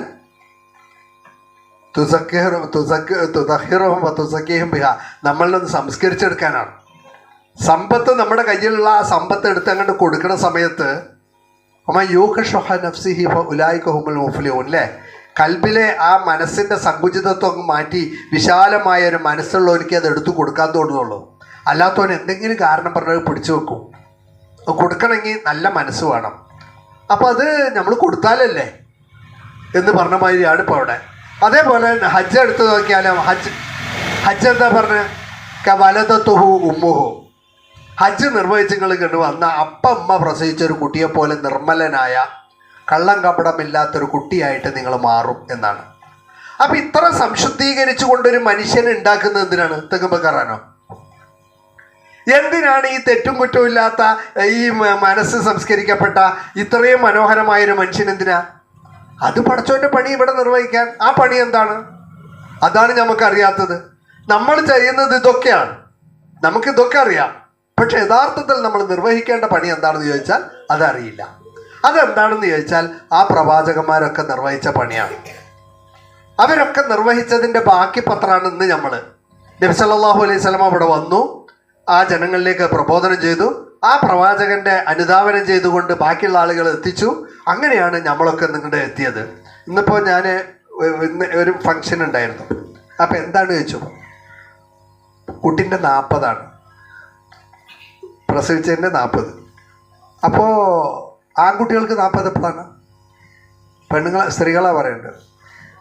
39 അങ്ങനെ 39 40 അതും ചോദിക്കാൻ പാടില്ല. നമുക്ക് ഫോൺ വിളിച്ച് ചോദിക്കും, അല്ല ഉസ്താദെ ഈ ആൺകുട്ടികളുടെ 39-നല്ലേ 40, 39 40 അല്ല, ആൺകുട്ടികൾക്ക് 39-നാണ് 40. അവിടെ ആണുങ്ങൾക്കൊരു സീനിയോറിറ്റി. ഇത് ഏത് ഹദീസിലുള്ളത് ചോദിച്ചാൽ ഇല്ല. ഇത് നമ്മളിവിടുത്തെ ഹൈന്ദവരായ ആളുകളോടൊപ്പം ഇരുന്നപ്പോൾ അവർക്ക് 28 ഉണ്ട്, 40 ഉണ്ട്, 56 ഉണ്ട്, 90 ഉണ്ട്. നമുക്കുണ്ടോ? നമുക്കതൊക്കെ ഉണ്ടോ? നമുക്ക് പേരിടലുണ്ട്, മധുരം കൊടുക്കലുണ്ട്, അക്കീക്ക കൊടുക്കലുണ്ട്, മുടി അറുക്കലുണ്ട്, ആ മുടിക്ക് തുല്യമായിട്ടുള്ള സാങ്കേതിക ദാനം ചെയ്യലുണ്ട്. സുന്നത്തൊന്നും അറിയില്ല, ബിദഅത്തൊക്കെ അറിയുകയും ചെയ്യും. നോക്കിങ്ങളെ, ഞാൻ ഇടയ്ക്ക് നിശ്ചയത്തിന് പോയി, കല്യാണം നിശ്ചയത്തിന് പോയപ്പോൾ അവിടെ തേങ്ങ, പഴം, ഇത് ഒക്കെ അങ്ങനെ കൊണ്ടുവന്ന് അടുക്കി വെച്ചു. കുറേ തട്ടുകളൊക്കെ കൊണ്ടുവന്ന് നിശ്ചയത്തിനെ. നിങ്ങളിവിടെ കണ്ടിട്ടില്ല അതൊന്നും? തേങ്ങയും പഴമൊക്കെ നോക്കിയപ്പോൾ എന്താണെന്ന് വെച്ചാൽ ഫാത്തിഹ ഓതാനാണ്. ഇത് ഈ തേങ്ങയും പഴമൊക്കെ വെച്ചിട്ട്. അപ്പം ഞാനിങ്ങനെ ചോദിച്ചു, ഇത് തേങ്ങയും പഴവും എപ്പിടി വന്നിരിച്ച് ചോദിച്ചു ഞാൻ. റസൂലിൻ്റെ സുന്നത്താണെങ്കിൽ അവിടെ പേരിച്ചപ്പോഴാണ് വരിക, ഈത്തപ്പഴമാണ് വരിക. ഈ തേങ്ങയും പഴവും ഇവിടെ വന്ന് അത് ഞങ്ങൾക്കും தெரியாது. നമ്മൾ പഴയ കാലത്ത് ചെയ്യും. ഞാൻ പറഞ്ഞ അത് വിനായകർക്ക് വെക്കുന്നതാണ്. ആരാ വിനായകർ? വിനായകർ പറഞ്ഞാൽ അറിയില്ലേ? ഗണപതി, വിനായകനെ വിനയ് തീർപ്പവനെ അല്ലേ? വിനായകർക്ക് വെച്ചാൽ എല്ലാ വിനകളും തീരും. ഗണപതിക്ക് വെക്കുന്ന സാധനമാണ് ഇത്. അത് വെച്ചിട്ടാണ് അൽ ഫാത്തിഹ. അപ്പൊ സംഭവം ഇങ്ങോട്ട് വന്നെങ്കിലും ഇങ്ങനത്തെ കുറെ സാധനം കൂടെ കൊണ്ടുവന്നിട്ടുണ്ട്. നമുക്ക് യഥാർത്ഥത്തിൽ ഒരു മുസ്ലിം ആകണമെങ്കിൽ ഈ സാധനം കഴിച്ചു മാറ്റി ഇതിനൊക്കെ ഇതാക്കി എടുക്കണമെങ്കിൽ ചെറിയ പണിയൊന്നുമല്ല, വലിയ പണി. ഈ പണികളൊക്കെ നിർവഹിച്ചുകൊണ്ട് നല്ലൊരു മനുഷ്യനാക്കി ഈ മനുഷ്യനെ മാറ്റുക എന്നുള്ളതാണ് അടിസ്ഥാനപരമായിട്ട് അള്ളാഹു സുബ്ഹാനഹു വ തആല നമ്മെ ഏൽപ്പിച്ചിട്ടുള്ള ദൗത്യം. ഈ പണി നമ്മൾ എത്ര പേര് ചെയ്യുന്നുണ്ട് പറയും നോക്കട്ടെ. നമ്മളിപ്പോൾ ചെയ്യണത് നിസ്കരിക്കേണ്ടത് നേരത്തെ എണിച്ചിട്ട് തഹജ്ജുദ് നിസ്കരിക്കും. ഇപ്പം 5:35 വാങ്ക്. 4:30 തന്നെ എണീച്ച് തഹജ്ജുദ് നിസ്കരിച്ച് ഖുർആൻ ഓതുന്നുണ്ട്, ദിക്ർ ചെല്ലുന്നുണ്ട്, നിസ്കരിക്കുന്നുണ്ട്. വേറെ വേണ്ടാത്ത ഒന്നുമില്ല അല്ലേ? അങ്ങനത്തെ സംഗതികളൊന്നുമില്ല, മോശപ്പെട്ട കാര്യങ്ങളൊന്നുമില്ല. ഇതൊക്കെ ആയിട്ട് അൽഹംദുലില്ലാഹ് എനിക്ക് സ്വർഗം കിട്ടും വിചാരിച്ചിട്ടിരിക്കുകയാണ്. അപ്പോഴാണ് അള്ളാഹ് പറഞ്ഞത്, ഈ പണിക്കാണെങ്കിൽ ഞാൻ മലക്കുകളെ പടച്ചിട്ടുണ്ട്, ഇതിനല്ല നിങ്ങളെ പടച്ചത്. നിങ്ങളുടെ പടച്ചത് നിങ്ങളിവിടെ ജീവിക്കുന്നത് കണ്ടൊരു 10 ആള് റബ്ബിൻ്റെ ദീൻ എന്താണെന്ന് നിങ്ങൾ നോക്കി മനസ്സിലാക്കണം. അങ്ങനെ നിങ്ങളെ നോക്കി മനസ്സിലാക്കിയിട്ട് ഒരാളിങ്ങോട്ട് വരണം, ഒരാളിങ്ങോട്ട് ഈ ദീന് മനസ്സിലാക്കി ഇങ്ങോട്ട് പോരണം. അതിനാണ് ഷുഹദാ അലന്നാസ്, ജനങ്ങൾക്ക് സാക്ഷ്യം വഹിക്കുക എന്ന് പറയുന്നത്. ഇത് ഒരു ദിവസം എത്ര പ്രാവശ്യം നിങ്ങൾ ചെല്ലേണ്ടെന്നറിയോ, പറയേണ്ടതെന്നറിയോ? നന്ന ചുരുങ്ങിയത് 5 വക്ത് അത്തഹിയാത്തിൽ പറയുന്നത് അഷ്ഹദു അല്ലാ ഇലാഹ ഇല്ലല്ലാഹു വഹ്ദഹു ലാ ശരീക ലഹു. വുളു എടുത്തിട്ട് ദുആയിൽ പറയുന്നുണ്ട് അഷ്ഹദു അല്ലാ ഇലാഹ ഇല്ലല്ലാഹു വഹ്ദഹു ലാ ശരീക ലഹു അഷ്ഹദു അന്ന മുഹമ്മദൻ അബ്ദുഹു വറസൂലുഹു. ബാങ്കിൻ്റെ ഒപ്പം പറയുന്നുണ്ട് അഷ്ഹദു അല്ലാ ഇലാഹ ഇല്ലല്ലാഹു അഷ്ഹദു അന്ന മുഹമ്മദൻ റസൂലുള്ളാഹ്. അത്തഹിയാത്തിൽ പറയുന്നുണ്ട്, വുളു എടുത്താൽ പറയുന്നുണ്ട്, ബാങ്കിൻ്റെ ഒപ്പം പറയുന്നുണ്ട്. ഇങ്ങനൊക്കെ ഓരോ ദിവസവും അള്ളാഹിനോട് നന്ന ചുരുങ്ങിയത് 5 പ്രാവശ്യം, 5 തവണ 3 പ്രാവശ്യം നമ്മൾ പറയുന്നത് അഷ്ഹദു, അള്ളാഹുവിൻ്റെ കൽപ്പനയും റസൂലിൻ്റെ ചര്യയും അനുസരിച്ചിട്ടാണ് എൻ്റെ ജീവിതം, അതിന് ഞാൻ സാക്ഷിയാണ്, എന്നെ നോക്കിക്കോളി, എന്നെ നോക്കിക്കോളി. എന്നെ നോക്കിയാൽ അള്ളാഹിൻ്റെ കൽപ്പന എന്താണ്, റസൂലിൻ്റെ ചര്യ എന്താണെന്ന്, എൻ്റെ വാക്ക്, എൻ്റെ പ്രവൃത്തി, എൻ്റെ പെരുമാറ്റം ഇതൊക്കെ കണ്ടാൽ അള്ളാഹിൻ്റെ കൽപ്പന എന്നിൽ നിന്ന് നിങ്ങൾക്ക് പഠിക്കാം, റസൂലിൻ്റെ ചര്യ പഠിക്കാം. ഇങ്ങനെ പറഞ്ഞാലും നിങ്ങൾക്ക് മനസ്സിലാവില്ല. ഞാൻ വേറൊരു നിലക്ക് പറഞ്ഞുതരാം. ഒരു അമുസ്ലിം സുഹൃത്ത്, അദ്ദേഹം വന്നിട്ട് നിങ്ങളോട് പറയണം എനിക്ക് ഇസ്ലാമിനെ പറ്റി പഠിക്കണം എന്ന് പറഞ്ഞ് നിങ്ങളുടെ അടുത്ത് വന്നാൽ നിങ്ങൾ എന്ത് ചെയ്യും? വേഗം പറയും. ഒരു മുസ്ലിം അല്ലാത്തൊരു സഹോദരൻ, ഒരു രാമനോ കോമനോ ഒരു ജോസഫോ ഔസേഫോ ആരോ ഒരാൾ എക്സ് ഓർ വൈ, അയാൾ വന്ന് നമ്മുടെ അടുത്ത് വന്നിട്ട് പറയണോ ജസ്റ്റ് എനിക്ക് ഇസ്ലാമിനെ കുറിച്ച് പഠിക്കണം എന്ന് പറഞ്ഞാൽ നിങ്ങൾ എന്ത് ചെയ്യും? ഉടനെ ഇവിടുത്തെ നാസിമിനെ വിളിക്കും, അല്ലെങ്കിൽ നമ്മുടെ ഷഹാനെ വിളിക്കും. വിളിച്ചിട്ട് പറയും, ഇതാ ഒരാൾ ഇസ്ലാം പഠിക്കണം പറഞ്ഞു അതൊക്കെ എന്താട്ടി ചെയ്യാം, നീ ഒരു ക്യാൻറ്റി ആ മറ്റേ മതം വേദ സ്നേഹ സമ്പാദം പറഞ്ഞ ഷെയ്ഖ് സാഹിബിൻ്റെ ബുക്കുണ്ട്, അത് കൊടുത്തു. ഞാൻ ഒരു ദിവസം 5 പ്രാവശ്യം എന്താ പറയണതെന്നറിയോ? അഷ്ഹദു, ഞാനിതാ സാക്ഷ്യം വഹിക്കുന്നു, അള്ളാഹിൻ്റെ കൽപ്പനയും റസൂലിൻ്റെ ചര്യയും അനുസരിച്ച് ജീവിതം കൊണ്ട് ഞാൻ സാക്ഷ്യം വഹിക്കുന്നു, ആയതുകൊണ്ട് നിങ്ങൾക്ക് ഇസ്ലാമിനെ പഠിക്കണോ? അഷ്ഹദു, ഞാൻ സാക്ഷ്യം വഹിക്കുന്നു, എന്നെ നോക്കിക്കോ എന്നാണ് നമ്മൾ പറയണത്. അപ്പം നിങ്ങളൊന്ന് ആലോചിക്കണേ, നിനക്ക് ഇസ്ലാമിനെ പഠിക്കണോ? അതിനെന്താ ഇപ്പായോ, ഒരാഴ്ച എൻ്റെ വീട്ടിലിരുന്നോ, നിൻ്റെ ചെല്ലും ചെലവും നിൻ്റെ ചാപ്പാടും പോകുന്ന എവറിത്തിങ് പ്രൊവൈഡഡ് ഫ്രീ, എല്ലാം എന്നൊക്കെ ഫ്രീ ആണ്. നിനക്കൊന്നും നീ ചെലവാണ്, നീ ഒരാഴ്ച നീ പണിക്കും തുരത്തിനൊന്നും പോണ്ട, വീട്ടിലിരുന്നോ, തിന്നലും കുടിക്കലും ഒക്കെ എൻ്റെ എല്ലാ ചെലവും ഞാൻ എടുത്ത് ഒരു മാസം വേണമെങ്കിൽ ഇരുന്നോ, ആ ഒരു മാസം അല്ലെങ്കിൽ ഒരാഴ്ച എന്നെ നോക്കി പഠിക്കുക. അപ്പം നിനക്ക് എന്താണ് ഇസ്ലാം എന്ന് അറിയാം.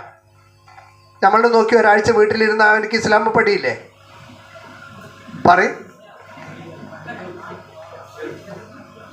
മാപ്പിളനോട് നമ്മൾ വർത്തമാനം പറയണത്, മാപ്പിള തിരിച്ച് പറയണത്, ഇവർ രണ്ടാളും മക്കളിനോട് പറയണത്, മക്കൾ വാപ്പാനിയും ഉമ്മാനിയും പറയണത്, അടുത്ത അയൽവക്കക്കാരായിട്ട് തല്ലുകൂടുന്നത്, ഇതൊക്കെ കൂടെ കണ്ടാൽ എനിക്ക് ഇസ്ലാം എന്താണെന്നുണ്ട് പഠിയില്ലേ? പിന്നെ അവൻ ഇസ്ലാമിൻ്റെ 7 അയലത്തേക്ക് വരില്ല. ഇതാണ്. അപ്പൊ ഈ അഷ്ഹദു പറഞ്ഞതിന്റെ അർത്ഥം എന്താണ്? വേഗം പറയും. ഈ ജമാഅത്ത് ഇസ്ലാമി വ്യതിരിക്തമാകുന്ന എവിടെയെന്നറിയോ? നമ്മളുടെ ഈ തീവ്രവാദി, നമ്മളിങ്ങനെ ഭീകരവാദി, നമ്മൾ വേറെന്തോ ഒരു സാധനമാണ്, ഈ എണ്ണയും വെള്ളവും പോലെ വേറെ നിൽക്കണാണ്, ഈ അർത്ഥത്തിൽ ഇസ്ലാമിനെ പറയണോണ്ടാണ്. ഇത് വേറെ ആരും പറയാൻ ധൈര്യപ്പെടുന്നില്ല.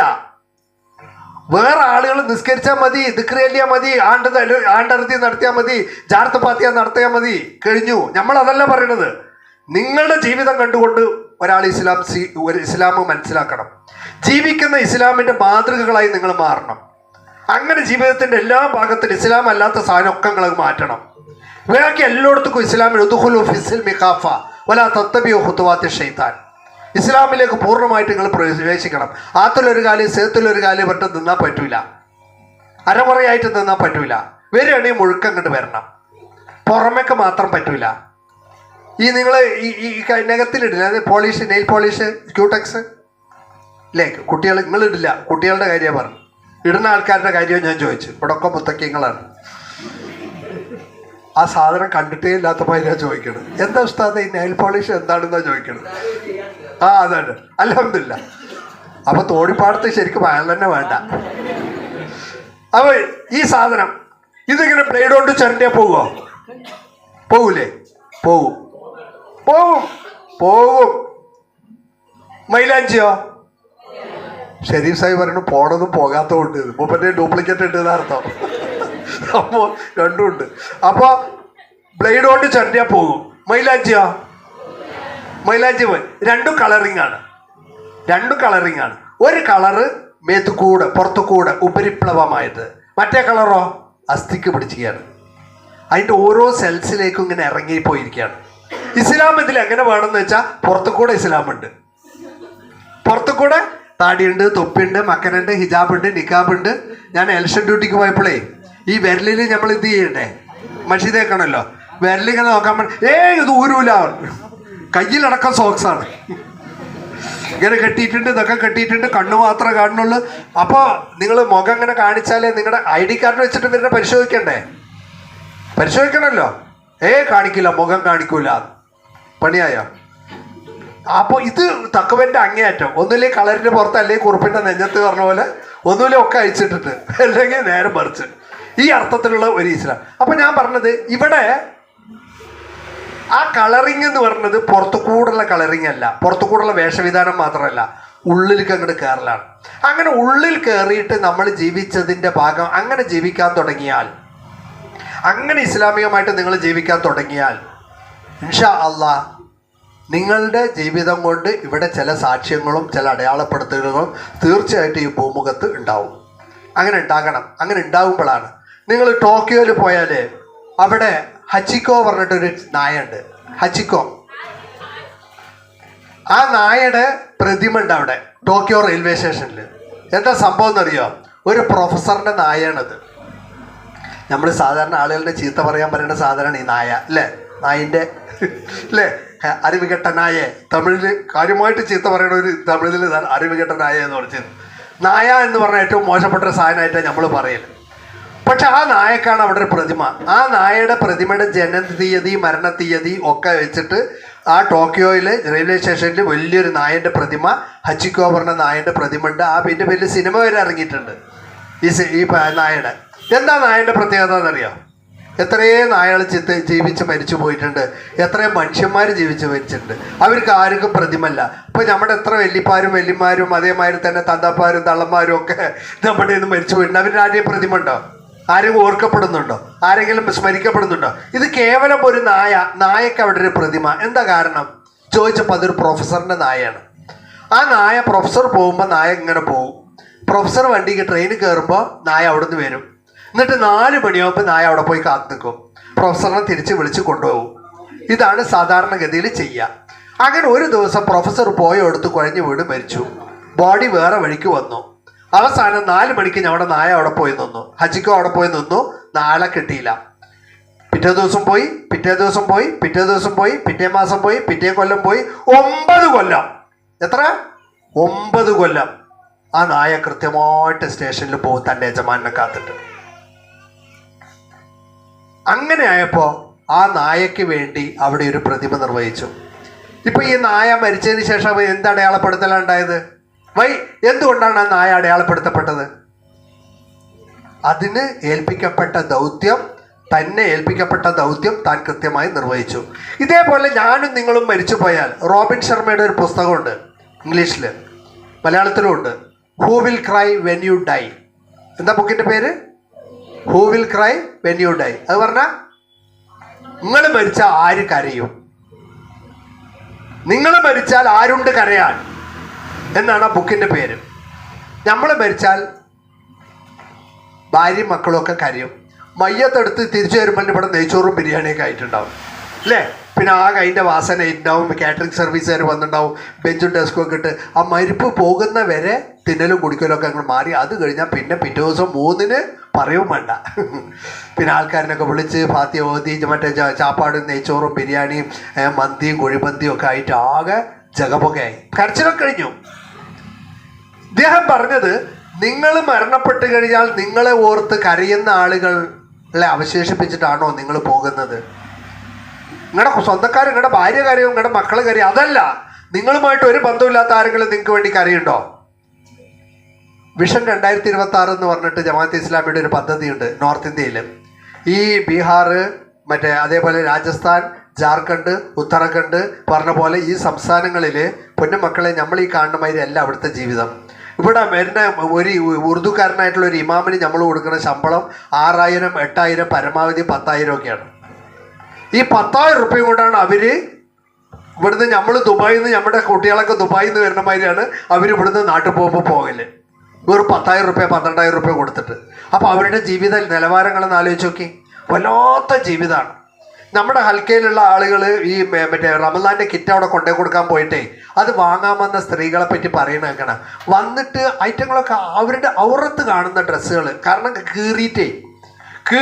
കീറി പറഞ്ഞ വസ്ത്രം കൊണ്ട് ഇവർ വാങ്ങാൻ വന്ന ഈ കൊടുത്ത സാധനം തലയിൽ വെച്ച് കൊണ്ടുപോകാനുള്ള ആവതില്ലാത്ത ആളുകൾ, കീറിപ്പറഞ്ഞ വസ്ത്രമുള്ളവർ, ചെറിയ പ്രായമുള്ള കുട്ടികൾക്ക് വസ്ത്രം തന്നെ ഇല്ല. അങ്ങനെയൊക്കെ ദരിദ്രമുള്ള ഒരു വല്ലാത്ത സംഭവം. എവിടുന്നാ പോയത്? ഇപ്പോൾ എന്താ പറഞ്ഞേ? വിഷന്റെ ഈ ആളുകളെ ഒന്ന് കൈപിടിച്ചുയർത്താൻ വേണ്ടിയിട്ടാണ് ഈ വിഷൻ 2026 എന്നുള്ള പദ്ധതി സിദ്ദീഖ് ഹസൻ സാഹിബ് തുടങ്ങി വെച്ചു. മമ്മൂട്ടി മൗലവിയും അതേപോലെ തന്നെ പാരിഫ് അലി സാഹിബും ആയിരുന്നു അതിൻ്റേത്. ഈ പാരിഫ് അലി സാഹിബിൻ്റെ നേതൃത്വത്തിൽ അൽഹംദുലില്ലാ അദ്ദേഹം തുടങ്ങി വെച്ചത് ഇന്നിപ്പോൾ എല്ലാ സംഘടനകളും ഏറ്റെടുത്തു. ഇപ്പോൾ അത് വിസ്ഡം ഏറ്റെടുത്തു, മുസ്ലിം ലീഗ് ഏറ്റെടുത്തു, സുന്നത്ത് ജമാഅത്ത് ഏറ്റെടുത്തു. അതാണ് ജമാഅത്തെ ഇസ്ലാമി. ജമാഅത്തെ ഇസ്ലാമി ഒരു കാര്യം ചെയ്തു കഴിഞ്ഞാൽ അതാണ് നവോത്ഥാന പ്രസ്ഥാനം. ഇതന്നെയാണ് ഇവരുടെ പ്രശ്നം. നമ്മളൊരു സാധനം ചെയ്തു കാണിക്കും, ബാക്കിയുള്ളവരും കൂടെ ചെയ്യും, അത് മൊത്തം ഇസ്ലാമിക സമൂഹത്തിൽ മുന്നേറ്റം ഉണ്ടാവും. ആയതുകൊണ്ട് ജമാഅത്തെ ഇസ്ലാമിയോട് പാടില്ല. നിങ്ങൾക്ക് മനസ്സിലായോ എന്തുകൊണ്ടാണ്? എൻ്റെ പൊന്നാര മക്കളെ, നിങ്ങളൊന്ന് മനസ്സിലാക്കണം. കേരളത്തിൽ ജമാഅത്തെ ഇസ്ലാമി എത്ര ഉണ്ട് പറയും നോക്കട്ടെ. ചുമ്മാ കുത്തുമതിപ്പ ചൊല്ലുക പാക്കട്ടോ. എത്ര ഉണ്ടെന്ന് അറിയാം? 3.5 കോടി മനുഷ്യന്മാരുണ്ട് ഇവിടെ. 3.5 കോടി മനുഷ്യന്മാരുടെ 1% പറഞ്ഞാൽ 3.5 ലക്ഷമാണ്. 0.5% പറഞ്ഞാൽ 1.25 ലക്ഷമാണ്. ഈ തോണിപ്പാടത്ത് ആകെ ഉള്ളത് 10 ആളാണ് ജമാഅത്തെ ഇസ്ലാമിൻ്റെ. ഇത്രയും വലിയൊരു മഹലിൽ ഇതേമാതിരി എല്ലാം നിങ്ങൾ എടുത്തു നോക്കിയാൽ ഈ 3.5 ലക്ഷം പറഞ്ഞാൽ 1%, 1.25 ലക്ഷം പറഞ്ഞാൽ 0.5%. 75,000 ആൾ പോലും ഇല്ല, 0.5% പോലും ഇല്ല. നിങ്ങളെ മൊത്തം കേരളത്തിൽ 3.5 കോടി മനുഷ്യന്മാരിൽ 75,000 ആളിനെ പേടിച്ചിട്ട് ഒരു മുഖ്യമന്ത്രി തന്നെ ബേജാറാകുക. ഒരു മുഖ്യമന്ത്രി തൻ്റെ വാർത്താ സമ്മേളനത്തിൻ്റെ സിംഹഭാഗവും ഒരു പ്രസ്ഥാനത്തിന് വേണ്ടി പറയേണ്ടി വരിക. എന്താ കാരണം എന്ന് ചോദിച്ചാൽ ഇതൊക്കെ തന്നെ. ഈ സമൂഹത്തെ കൈപിടിച്ചുയർത്താനുള്ള പരിപാടികളുമായിട്ട് നമ്മൾ മുന്നോട്ട്. എൻ്റെ വിഷയം അതല്ല, ഇടയിൽ കൂടെ ഒന്ന് പറഞ്ഞു പറയാതിരിക്കാൻ പറ്റൂല.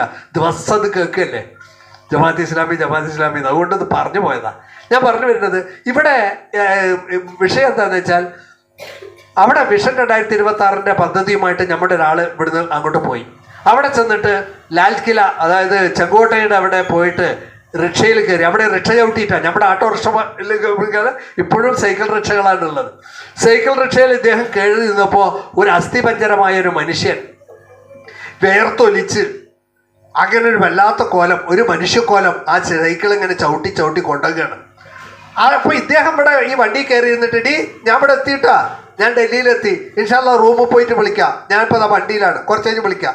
ഇതൊക്കെ മലയാളത്തിൽ ഇയാൾ പറയുന്നത് കേട്ടപ്പോൾ നമ്മുടെ റിക്ഷാക്കാരൻ ചോദിച്ചു, ക്യാ ഭായി ആപ്പ് കേരള സാരേക്കാ, നിങ്ങൾ കേരളത്തിൽ നിന്നാണോ വരുന്നത്? ജി മൈ കേരള സാറാവും.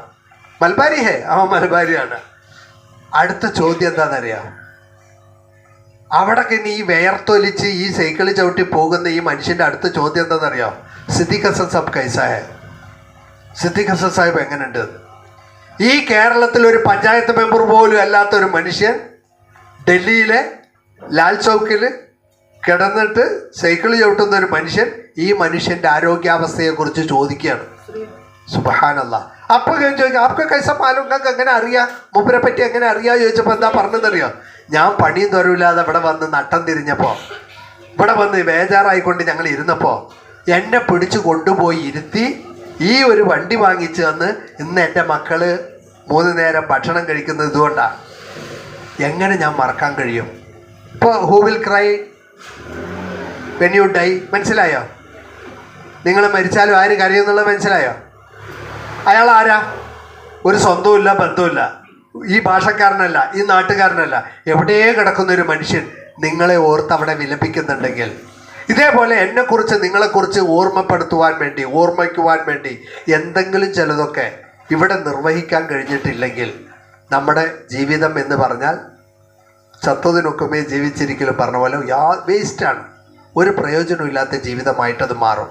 ആയതുകൊണ്ട് ഇൻഷാ അള്ളാഹ് നമുക്ക് അള്ളാഹു സുബ്ഹാനഹു വ തആല നൽകിയ എന്തെല്ലാമാണോ നൽകിയ അനുഗ്രഹങ്ങൾ അത് വെച്ചുകൊണ്ട് നമുക്ക് എന്തെങ്കിലുമൊക്കെ ഇവിടെ ചെയ്തിട്ട് പോകാൻ കഴിയുമോ എന്ന് നമ്മൾ ആലോചിക്കേണ്ടതുണ്ട്, ചിന്തിക്കേണ്ടതുണ്ട്. എന്താണ് ചെയ്യാൻ പറ്റുക എന്ന് ചോദിച്ചാൽ ഇപ്പം നമ്മൾ ചെയ്തതിൽ സായുജ്യം അടയാൻ പാടില്ല തന്നെയാണ്.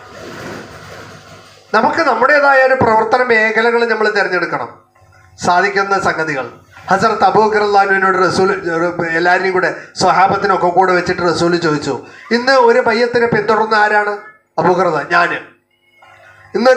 ഇന്ന് ഒരു രോഗിയെ സന്ദർശിച്ച ആരാണ്? ഞാൻ. അബൂബക്കർ റളിയല്ലാഹു പറയാണ്, ഞാൻ. ഇന്നൊരു പാവപ്പെട്ടവനെ സഹായിച്ചത് ആരാണ്? ഞാൻ. ഇന്നൊരാളെ ഭാരം കയറ്റാൻ സഹായിച്ച ആരാണ്? ഞാൻ. ഇങ്ങനെ ഏത് മേഖല ചോദിച്ചാലും ഞാനുണ്ട്. ആയതുകൊണ്ടാണ് ചില സ്വഹാബികളൊക്കെ പറഞ്ഞത്, അബൂബക്കർ റളിയല്ലാഹുവിനെ പറ്റി പോലെ ഒരു ദിവസമെങ്കിലും ജീവിക്കാൻ കഴിഞ്ഞാൽ. ഇതേപോലെ ഞാൻ പറയുന്നത്, നമുക്ക് ഇവിടെ നിന്നുകൊണ്ട് ഏതെങ്കിലും അർത്ഥത്തിൽ ജനങ്ങളിലേക്ക് ഇറങ്ങി ജനങ്ങളോടൊപ്പം ജീവിച്ച് നാളെ പരലോകത്ത് പടച്ചതമ്പുരാൻ്റെ അടുത്ത് എൻ്റെ ജീവിതം കൊണ്ട് ഒരാൾക്കെങ്കിലും വെളിച്ചം കിട്ടി എന്ന് നമുക്ക് പറയാൻ കഴിഞ്ഞാൽ അൽഹംദുലില്ലാഹ് നമ്മൾ രക്ഷപ്പെട്ടു. നമ്മൾ സാധാരണഗതിയിൽ പറയേണ്ടത്, you cannot be a candle, നിങ്ങളൊരു മെഴുകുതിരി ആകണമെന്നില്ല. You can be a piece of glass that emits the light of a candle. നിങ്ങൾ ഒരു ചെറിയ കണ്ണാടി പൊട്ടുകൾക്ക് ആയിക്കൂടെ? ഒരു മെഴുകുവത്തിയിൽ നിന്ന്, ഒരു മെഴുകുതിരിയിൽ നിന്നും വരുന്ന പ്രകാശത്തെ മറ്റൊരാളിലേക്ക് എത്തിക്കുന്ന ഒരു കണ്ണാടി പൊട്ടാകാൻ നിങ്ങൾക്ക് കഴിയില്ലേ? മനസ്സിലായോ? എന്താ മനസ്സിലായി? നിങ്ങൾ റസൂലാകണ്ട, അബൂബക്കറും ഉമറും ഫാത്തിമയും ഖദീജയും ഒന്നും നിങ്ങളാകണ്ട, അതൊന്നും ആകാൻ നിങ്ങൾക്ക് കഴിയില്ല, ശരിയാണ്. പക്ഷെ നിങ്ങളുടെ ജീവിതത്തിൽ നിന്ന് ഈ ഫാത്തിമ റളിയല്ലാഹു അൻഹയും ഖദീജ റളിയല്ലാഹു അൻഹയും ആയിഷ റളിയല്ലാഹു അൻഹയും അള്ളാഹുവിൻ്റെ റസൂലും അതേപോലെ അവിടുത്തെ സ്വഹാബത്തും ഒക്കെ ജീവിച്ചതിൻ്റെ ചില ചിത്രങ്ങൾ നിങ്ങളുടെ ജീവിതത്തിൽ നിന്ന് ആളുകൾക്ക് കാണാൻ കഴിയുക, അവരുടെ ഒരു വെളിച്ചം നിങ്ങളിൽ നിന്ന് നിങ്ങളുടെ ആളുകളിലേക്ക് കിട്ടുക. ആ അർത്ഥത്തിൽ നിങ്ങൾക്ക് ജീവിക്കാൻ കഴിയൂലേ എന്നാണ് നമ്മളോട് ചോദിക്കും. അങ്ങനെ ജീവിക്കാൻ കഴിഞ്ഞാൽ അൽഹംദുലില്ലാഹ്. നമുക്കറിയാം, നമ്മൾ പ്ലാപ്പറ്റ പറഞ്ഞിട്ടൊരു സ്ഥലമുണ്ട്, അവിടെ റിട്ടയർ ആയ ഒരാളുണ്ടായിരുന്നു, എക്സ് മിലിറ്ററി ആയിട്ടുള്ള മൂസക്ക എന്നാണ് അങ്ങേരുടെ പേര്. നമ്മൾ തോണിപ്പാടം പോലുള്ള ഒരു പ്രദേശമായിരുന്നു, ധാരാളം ആളുകൾ വീട് നിരപ്പുകാരായിട്ടുള്ള ഒരു പ്രദേശം. ആ പ്രദേശത്ത് ഈ മനുഷ്യൻ ഓരോ വീട്ടിലും ചെന്നിട്ട് പറഞ്ഞു, ഒരു മോനെ തരി. അപ്പോൾ ഈറ്റങ്ങൾ എപ്പോഴാണ് ഒന്ന് നേരാകുക, എന്നിട്ട് എല്ലാം അങ്ങാടിയിൽ പേപ്പർ ഇതാക്കാനോ അല്ലെങ്കിൽ അങ്ങാടിയിൽ പണിക്ക് നിർത്താനോ എന്തിനെങ്കിലും ആക്കണം, അല്ലെങ്കിൽ വീട് നിരപ്പാനാക്കണം, അങ്ങനെ എന്തെങ്കിലും ആക്കണം പറഞ്ഞിട്ട് ഇരിക്കുകയാണ്. ആ സമയത്താണ് ഈ മനുഷ്യൻ പോയിട്ട് ഒരു കുട്ടിനെ തരി, ഒരാളെങ്കിലും എനിക്ക് തരി, ഞാൻ കൊണ്ടേ പഠിപ്പിച്ചോളാം എന്ന് പറഞ്ഞ് ഓരോ വീടുകളിലും പോയിട്ട് ഇങ്ങനെ പറഞ്ഞ് കൊണ്ടുവന്ന് വാടാനപ്പള്ളി ഇസ്ലാമിയ കോളേജിൽ, ചേന്നമ്പലം ഇസ്ലാമിയ കോളേജിൽ, മറ്റേ തിരുവക്കാട് ഇലാഹിയ കോളേജിൽ, ശാന്തപുരം ഇസ്ലാമിയ കോളേജിൽ, മറ്റേ കുറ്റിയാടി അല്ല മറ്റേ അന്ന് കുറ്റിയാടിയില്ല, കാസർഗോഡ് ആലിയ കോളേജിൽ, ഇങ്ങനെ പല ഭാഗത്തായിട്ട് കൊണ്ടുപോയി ചേർത്തി. ഇവിടെയൊക്കെ ഈ കുട്ടികൾ പഠിച്ച് അവരൊക്കെ ഇന്ന് കേരളത്തിൻ്റെ ഏതൊരു ഭാഗത്ത് പോയാലും അവിടെ ഒരു പ്ലാപ്പറ്റക്കാരനുണ്ടാവും. അവിടുത്തെ കോളേജിൽ, അവിടുത്തെ പള്ളിയിൽ, ഉമ്മുൽ ഖുവൈൻ യൂണിവേഴ്സിറ്റിയിൽ വരെ ഉണ്ട്. ഇപ്പോൾ നമ്മുടെ പാലക്കാട് ഓർഫനേജിൽ വന്നാൽ അവിടെ ഉണ്ട്, ശാന്തപുരത്ത് പോയാൽ അവിടെ ഉണ്ട്, നിങ്ങൾ മറ്റേ അൻസാറിൽ പോയാൽ അവിടെ ഉണ്ട്. ഏത് പള്ളിയിൽ പോയാലും ഏത് സ്ഥാപനത്തിൽ പോയാലും ആ നാട്ടുകാരനായ ഒരാളുണ്ടാവും. ഇതെങ്ങനെ ഉണ്ടായി? തന്നെ ഉണ്ടായതാ? പറയും എങ്ങനെ ഉണ്ടായത്? പണിയെടുത്തപ്പോൾ ഉണ്ടായതാ. നമ്മളും സമ്പാദിച്ചിട്ടുണ്ട്, ഭാര്യയുണ്ട്, മക്കളുണ്ട്, നല്ലോടത്ത് പെണ്ണെടുത്തു, നല്ലോടത്ത് പെണ്ണിനെ കൊടുത്തു, ആചാരങ്ങൾ സമ്പ്രദായങ്ങൾ പള്ളകാണിൽ ഇത് പറഞ്ഞ പോലെ എല്ലാ ചീരാപ്പും കാര്യങ്ങളും ഒക്കെ നടത്തി അവസാനം വടിയായി. എന്താ ബാക്കിയായി? അദ്ദേഹം മരണപ്പെട്ടു പോയി. അള്ളാഹു മഗ്ഫിർ മർഹം, അള്ളാഹു അദ്ദേഹത്തിന് മഗ്ഫിറത്തും മർഹമത്തും കൊടുക്കട്ടെ. പക്ഷേ അദ്ദേഹം വന്ന് കൊളുത്തി വെച്ച എത്ര ലൈറ്റ് ഹൗസുകളാണെന്നറിയോ? എത്ര ആളുകളാണെന്നറിയോ? അദ്ദേഹം എന്തേ നിങ്ങൾക്ക് ഇത് ചെയ്യാൻ കഴിയില്ലേ? ഞാൻ കാണിച്ചു തരാം ഞാൻ ആളുകളെ കാണിച്ചു തരാം. എൻ്റെ കയ്യിലുണ്ട് കുറേ കുട്ടികൾ. നിങ്ങൾ പഠിപ്പിക്കാനൊന്ന് സഹായിക്കാൻ കഴിയുമോ? നല്ലൊരു മനുഷ്യനായിട്ടാവും പഠിച്ച് വന്ന് നല്ലൊരു ആലിമായി, നല്ലൊരു പണ്ഡിതനായി, നല്ലൊരു എൻജിനീയറായി, നല്ലൊരു ഡോക്ടറായി, നല്ലൊരു ദീനിയായൊരു മനുഷ്യനായിട്ടാവും മാറും. എൻ്റെ അടുത്ത് കുറേ എത്തിയ കുട്ടികളുണ്ട്. ആ കുട്ടികളെ പഠിപ്പിക്കാൻ വഴിയില്ലാണ്ടിരിക്കുകയാണ്. ഒരു കുട്ടിക്ക് ഒരു 25,000 രൂപ ഒരു കൊല്ലം വേണം, നല്ല ഇംഗ്ലീഷ് മീഡിയവും ദീനി പഠനവും രണ്ടും കൂടെ കൊടുക്കാൻ. നിങ്ങൾക്ക് കഴിയില്ലേ? കഴിയും. നമ്മൾ വിചാരിച്ചാൽ കഴിയും. ഒരു കുട്ടിക്ക് ഒരു കൊല്ലത്തിൽ ഒരു കുട്ടിക്ക് ഒരു 25,000 കൊടുക്കാൻ നമുക്ക് കഴിയില്ലേ? എന്താ മിണ്ടാത്ത? കഴിയില്ലേ? ആ കുട്ടീനെ നിങ്ങൾ കൊടുത്ത് പഠിപ്പിച്ച് അവൻ നല്ലൊരാളായി മാറി വിചാരിക്കുക. അവൻ നാളെ അവൻ ജീവിക്കുന്ന കാലമുണ്ട് നീളം. നിങ്ങൾക്ക് ഇവിടെ വേറൊരു കാര്യം മനസ്സിലാക്കണം. നമ്മൾ മരിച്ചു പോണ സമയത്ത് ഈ കാതിലോ കഴുത്തിലോ എവിടെയെങ്കിലും എന്തെങ്കിലും സ്വർണത്തിൻ്റെ ഒരു സാധനം, ഇപ്പോൾ വല്യമ്മാൻ്റെ കാതിലൊന്നുണ്ട്, തള്ളമാന്നല്ല നിങ്ങൾ പറയുക അല്ലേ? ആ സാധനം ഉണ്ട്. അത് തൊടാൻ അയച്ചിട്ടില്ല, പണയം വെക്കാനും അയച്ചിട്ടില്ല. ഇത് നിങ്ങൾ തൊടാൻ അയക്കൂല അവിടെ അങ്ങനെ വെച്ചതാ. അവസാനം ഇപ്പോൾ മരിച്ചു. അഴിച്ചു നോക്കുമ്പോൾ കിട്ടുന്നില്ല. എന്താ ചെയ്യുക? പറയും. എന്ത് മുറിക്കും? സ്വർണം മുറിക്കോ കാത് മുറിക്കോ? 10 പേലയ്ക്ക് സ്വർണം മുറിക്കാൻ പറ്റില്ല, കാത് മുറിക്കാൻ പറ്റുള്ളൂ. ഏതായാലും മരിച്ചു പോകുകയല്ലേ, കാത് മുറിക്കും, എടുക്കും, ഇവിടുന്ന് വിടില്ല, കൊട്ടാൻ അയക്കൂല. അതേസമയം ഈ സാധനം അങ്ങോട്ട് കൊടുത്തിട്ട് ഒരു കുട്ടി പഠിച്ചു വിചാരിക്കുക, ഒരു കുട്ടി അങ്ങോട്ട് പഠിച്ച് രക്ഷപ്പെട്ടു വിചാരിക്കുക, ഖബറിലേക്ക് ആ വെളിച്ചം അങ്ങോട്ട് എത്തും. ഈ സാധനം നിങ്ങളുടെ മരിപ്പെടുക്കുമ്പോൾ മക്കളെ കൂടെ തല്ലുകൂടും. എല്ലാ മക്കളും കൂടെ അങ്ങോട്ട് തല്ലുകൂട്ടി എനിക്ക് നിനക്ക് പറഞ്ഞിട്ട് വാങ്ങി അതിൻ്റെ പേരിൽ ഒരു കുടുംബം വഴക്കേണ്ട ഒരു പക്ഷേ ഉണ്ടാകും. പക്ഷെ അതൊന്നും അവർ നിങ്ങൾക്ക് വേണ്ടി ദ്വാരക്കാൻ പോലും നേരം ഉണ്ടായില്ല. നിങ്ങൾക്ക് വേണ്ടി ദുആ ചെയ്യാൻ അവർക്ക് നേരം ഉണ്ടായില്ല. ആയതുകൊണ്ട് നിങ്ങളുടെ പരലോകത്തേക്ക് വേണ്ടി വല്ലതും ചെയ്യാം. ഇത് കഴിയില്ലേ നമുക്ക്? അവസാനം പറഞ്ഞ് ഞങ്ങളുടെ കാതിൽക്കോ കഴുത്തിൽക്കോ ഒക്കെയാണ് വരുന്നതില്ലേ. നാസർ സാഹിബ് തരക്കേടില്ല, പറഞ്ഞ് അവസാനം അവിടേക്കാണ് കണ്ണ് അല്ലേ? കുറുക്കൻ ചത്താലും കണ്ണ് കോഴിക്കോട്ടിലേക്ക് പറഞ്ഞ പോലെ എങ്ങനെ പറഞ്ഞാലും അവസാനം ഞങ്ങളുടെ സ്വർണത്തിലേക്കാണ്. എനിക്ക് നിങ്ങളുടെ സ്വർണ്ണമൊന്നും വേണ്ട, നിങ്ങളുടെ പരലോകത്തിന് വേണമെങ്കിൽ. കുട്ടികൾ ചുട്ടി പാത്രം കളിക്കുന്ന കണ്ടിട്ടുണ്ടോ നിങ്ങൾ? ആലത്തൊരു കേട്ടിട്ട് കുറേ കാലം പറയും. എങ്ങനെ ഈ ചുട്ടിയും പാത്രം കളിക്കുക? ഇലയൊക്കെ വെച്ചിട്ട് കൂട്ടാൻ ഉണ്ടാക്കും, പൂച്ചെടിപ്പൂ വെച്ചിട്ട് ഉപ്പേരി ഉണ്ടാക്കും, മണൽ കൊണ്ട് ചോറുണ്ടാക്കും. ഇങ്ങനെ ചോറും കൂട്ടാനും ഒക്കെ വെച്ചിട്ട് ഇങ്ങനെ കളിക്കും. കളിക്കുന്ന സമയത്ത് ഉമ്മ വിളിക്കും, ഡീ ചോറിനാൻ വാ പറയുമ്പോൾ പോയി നാളെ ഞാൻ എനിക്കുള്ള ചോറൊക്കെ ഞാൻ ഉണ്ടാക്കിയിട്ടുണ്ട് പറയുമോ? ഏതെങ്കിലും കുട്ടി ഇതേവരെ പറഞ്ഞിട്ടുണ്ടോ? ഈ ചോറും കൂട്ടാനും അതിന് തിന്നാൻ കഴിയില്ല എന്ന് കുട്ടിക്കറിയാം അല്ലേ? പക്ഷെ എങ്കിലും കുട്ടി അത് ഉണ്ടാക്കുകയാണ്. കാരണം ഇത് ലൈബുൻ വലഹുബുൻ. ഈ ദുനിയാവ് എന്ന് പറഞ്ഞ കളിയും വിനോദവുമാണ്. അതേപോലെ ഈ ദുനിയാവ് അങ്ങനെയാണ്. അവസാനം ഒരു വിളി വരും, വിശപ്പിന്റെ വിളി. ആ സമയത്ത് ചോറടിക്കുകയും പറഞ്ഞിട്ട് ഒറ്റ പോക്ക് പോകും. ഇതേമാതിരി അള്ളാന്റെ ഒരു വിളി വരും. ആ സമയത്ത് നമ്മൾ പോകും. അന്നാണ് ഇത് മനസ്സിലാക്കുക, ഇതൊക്കെ കളിയായിരുന്നു. ഈ സാധനമൊക്കെ കണ്ട് വലിച്ചെടുത്തിട്ടാണ് കുട്ടി പോകണം. അത്ര നേരം ഉണ്ടാക്കിയ ചോറും കൂട്ടാനും ഒക്കെ തൻ്റെ കൈ കൊണ്ട് തട്ടിത്തെറിപ്പിച്ചിട്ട് വിശപ്പിൻ്റെ വിളിയിലേക്ക് ഓടുന്ന കുട്ടിയെ പോലെ അള്ളാൻ്റെ വിളി കേൾക്കുമ്പോൾ ഒരൊറ്റ ഓട്ടം. ഈ വീടും സ്വർണവും വീടും കാര്യവും ഒക്കെ. നിങ്ങൾക്കറിയോ സ്റ്റീവ് ജോബ് ആരാണ്? പറയേ. സയന്റിസ്റ്റോ? ആപ്പിളിന്റെ ഉപജ്ഞാതാവ്. ആപ്പിൾ എന്താണ്? നമ്മൾ തിന്നണ ആപ്പിള്. 1,00,000 ഉറുപ്പിയാണ് ഒരു ആപ്പിൾ ഫോണ്. അതാണ് ആപ്പിള്. അതുണ്ടാക്കിയ ആളാണ് സ്റ്റീവ് ജോബ്സ്. അയാളുടെ എത്ര വയസ്സിലാണ് മരിച്ചെന്നറിയോ? 56-ാമത്തെ വയസ്സിൽ. മൂപ്പരുടെ വരുമാനം എത്രയെന്നറിയോ? $36,400 ചില്ലാനും കോടി. 1 കോടി 2 കോടിയല്ല, 10 കോടിയല്ല, 100 കോടിയല്ല, 36,400 കോടി. 36,400 കോടി സ്വത്തുള്ള ലോകത്തുള്ള എലോൺ മാസ്ക് കഴിഞ്ഞാൽ, അതേപോലെയുള്ള ബിൽഗേറ്റ്സ് കഴിഞ്ഞാൽ ഒപ്പത്തിനൊപ്പം നിൽക്കുന്ന 3ാമത്തെ ലോകസമ്പന്നന്മാരിൽ ഒരാളാണ് ആര്? Steve jobs. ആ സ്റ്റീവ് ജോബ്സ് മരിക്കാൻ സമയത്ത് അവസാനം ചോദിച്ചൊരു ചോദ്യമുണ്ട്. കോടികൾ, 36,000 കോടി കയ്യിലുള്ള ആൾക്ക് ലോകത്തെ ഏത് ഡോക്ടറിനെയും വിലയെടുക്കാം, ഏത് ആശുപത്രിനെയും വിലയെടുക്കാം, എന്തിനും വേണമെങ്കിൽ വിലക്കെടുക്കാം.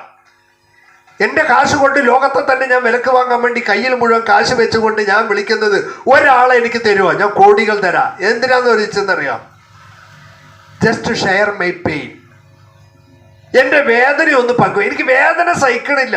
ഞാൻ എന്ത് മരുന്ന് കഴിച്ചിട്ടും വേദന മാറുന്നില്ല. ഈ വേദന ഒന്ന് പങ്കുവെക്കാൻ ആരെങ്കിലും ഒരാളെ കിട്ടുമോ? എത്ര കോടി, 1000 കോടി വേണമെങ്കിലും ഞാൻ അയാൾക്ക് കൊടുക്കാം. കിട്ടുമോ? പിന്നെ എവിടേക്കതൊക്കെ ഉണ്ടാക്കി വെക്കണം? എവിടേക്കതൊക്കെ കരുതി വെച്ചിരിക്കണം? എന്നാലും നമ്മൾ അതൊക്കെ തന്നെയാണ്. ഇതൊക്കെ പയന്ന് കേൾക്കുമ്പോൾ ശരി, ഇതൊക്കെ പറയാൻ ശരി, അതിൻ്റെ അപ്പുറത്ത് ഇതെടുത്തു വെക്കാനുള്ള തന്നെയാണ് എന്നുള്ളതാണ് നമ്മുടെയൊക്കെ മനസ്സ്, അല്ലേ? സിഗരറ്റിൻ്റെ ആ ഇതിൽ തന്നെ ഒരു ചിത്രം ഉണ്ടാവും. എന്താ ചിത്രം? ക്യാൻസർ വന്ന് വായുവൊക്കെ ഇങ്ങനെ ക്യാൻസറായ ചിത്രം. ആ ചിത്രം നോക്കിയിട്ട് പിന്നെ സിഗരറ്റ് എന്ത് ചെയ്യും? Cigarette smoking is injurious to health. പുകവലി ആരോഗ്യത്തിന് ഹാനികരം എന്ന് എഴുതിയിട്ടുണ്ടാവും. എന്നിട്ട് നമ്മൾ എന്ത് ചെയ്യും? വലിക്കും. അതേപോലെ ഇതൊക്കെ പരലോകം. ഇതൊക്കെ നാസർ സാഹിബിനെ പോലുള്ള ആൾക്കാർ വന്നാൽ പറയും. അതൊക്കെ നമ്മൾ കേൾക്കുക. പഠിച്ചോനെ പറയാം. വീട്ടിൽ പോയിട്ട് നമ്മൾ പഴയ മരുത്തന്നെ നമ്മളിങ്ങനെ കെട്ടിപ്പൊട്ടി വയ്ക്കുക. ഇത് തന്നെയാണ് വേണ്ടത്. ഇത് എനിക്കും ബാധകമാണ്. ഞാനും ഇതുമാതിരി എൻ്റെ പരലോകത്തിന് വേണ്ടി ചിലതൊക്കെ ചെയ്യേണ്ടതുണ്ട്. ഞാൻ പറഞ്ഞു വന്നത്, ഇങ്ങനെ നിങ്ങളുടേതായ ഒരുപാട് മേഖലകൾ ബാക്കി കിടക്കുകയാണ്. ഇത് നിർവഹിച്ചുകൊണ്ട് നാളെ നിങ്ങൾ ഓർക്കപ്പെടുന്നത് പോലെ എന്തെങ്കിലും ഒന്നാകാൻ കഴിയുമോ എന്നാണ് നമ്മുടെ ചോദ്യം. ഒരാൾ കണ്ണ് കാണാത്ത ആളാണ്. രാത്രി 12 മണിക്ക് ഞാൻ പോകുകയാണ് കേട്ടോ, ഞാൻ പോയിട്ട് വരാൻ. രാത്രി 12 മണിക്കേ. അപ്പോൾ ആ വീട്ടുകാരൻ എന്ത് പറഞ്ഞു എന്നറിയോ? മനുഷ്യ, ഈ നേരത്ത് ഈ അന്തിപ്പാതിരാക്കാൻ നീ ഇറങ്ങിപ്പോണ്. അപ്പം അയാൾ എന്ത് പറഞ്ഞതെന്നറിയാം? ഞാൻ പകലിറങ്ങിയാലും ഇങ്ങനെ തന്നെയല്ലേ. എനിക്കെന്താണ് അന്തിപ്പാതിര? ഞാൻ പകലിറങ്ങിയാലും ഇതുപോലെ തന്നെ, രാത്രി ഇറങ്ങിയാലും ഇങ്ങനെ തന്നെ. നീ എന്താ ഒരു കൂട്ടം കൂടുകയാണ് അല്ലേ എന്ന് പറഞ്ഞു. അപ്പോൾ അയാൾ എന്ത് പറഞ്ഞു എന്ന്? രാത്രി ശരി, നിനക്ക് നീ തപ്പിത്തടഞ്ഞു പോയിക്കോളും. പക്ഷെ വരുന്ന ഒരാൾ നീ വരുന്നത് അയാൾ കാണില്ലല്ലോ. അയാൾ നിന്നെ ഇടിക്കില്ലേ? നീ അയാളുടെ മേലെ പോയി ഇടിച്ചാലോ? വരണ ഒരാൾ നിന്നെ കാണണമെന്നില്ലല്ലോ. നീ ഇങ്ങനെ പോകും. അവൻ വന്ന് ഇടിച്ചാലോ? അത് ശരിയാണ്. വരുന്ന ആൾക്ക് ചിലപ്പോൾ എന്നെ കാണില്ല ഇരുട്ടത്ത്. അപ്പം ഞാൻ എന്താ ചെയ്യേണ്ടത്? നീ ഒരു കമ്പറാന്തൽ വെച്ചോ, കയ്യിൽ ഒരു റാന്തൽ വെച്ചോ. റാന്തൽ പറഞ്ഞ പുതിയ തലമുറക്ക് അറിയോ? മില്ലേനിയം സ്റ്റുഡൻസിന് അറിയോ? റാന്തൽ ഒരു വിളക്ക് കയ്യിൽ വെച്ചോ. അങ്ങനെ ഒരു വിളക്ക് കയ്യിൽ വെച്ചു. വിളക്ക് കയ്യിൽ വെച്ചിട്ട് നമ്മുടെ കണ്ണു കാണാത്ത ആൾ ഇങ്ങനോട്ട് പോയപ്പോൾ ഒരാൾ വന്നിട്ട് ഒന്ന് ഒരു ഇടിച്ചു. ഇടിച്ചത് നമ്മുടെ കണ്ണു കാണാത്ത ആൾ ചോദിച്ചു, എടാ ചങ്ങായി, എനിക്ക് കാണില്ല, നിനക്കും കണ്ണു കാണില്ല ചോദിച്ചു. അപ്പം അയാൾ പറഞ്ഞു, എടാ ഇരുട്ടല്ലേ, കാണണ്ടേ? അതിനല്ലടാ ഞാൻ വിളക്ക് വെച്ചിരിക്കുന്നത് പറഞ്ഞു. ഈ വിളക്ക് എപ്പോഴോ കെട്ടിരിക്കണു. ആരറിയില്ല? കണ്ണു കാണാത്തവർ അറിയില്ല. മനസ്സിലായോ? നിങ്ങൾക്ക് മനസ്സിലായില്ല എന്ന് എനിക്ക് മനസ്സിലായി. എന്താ ഈ കഥ പറയും നോക്കട്ടെ.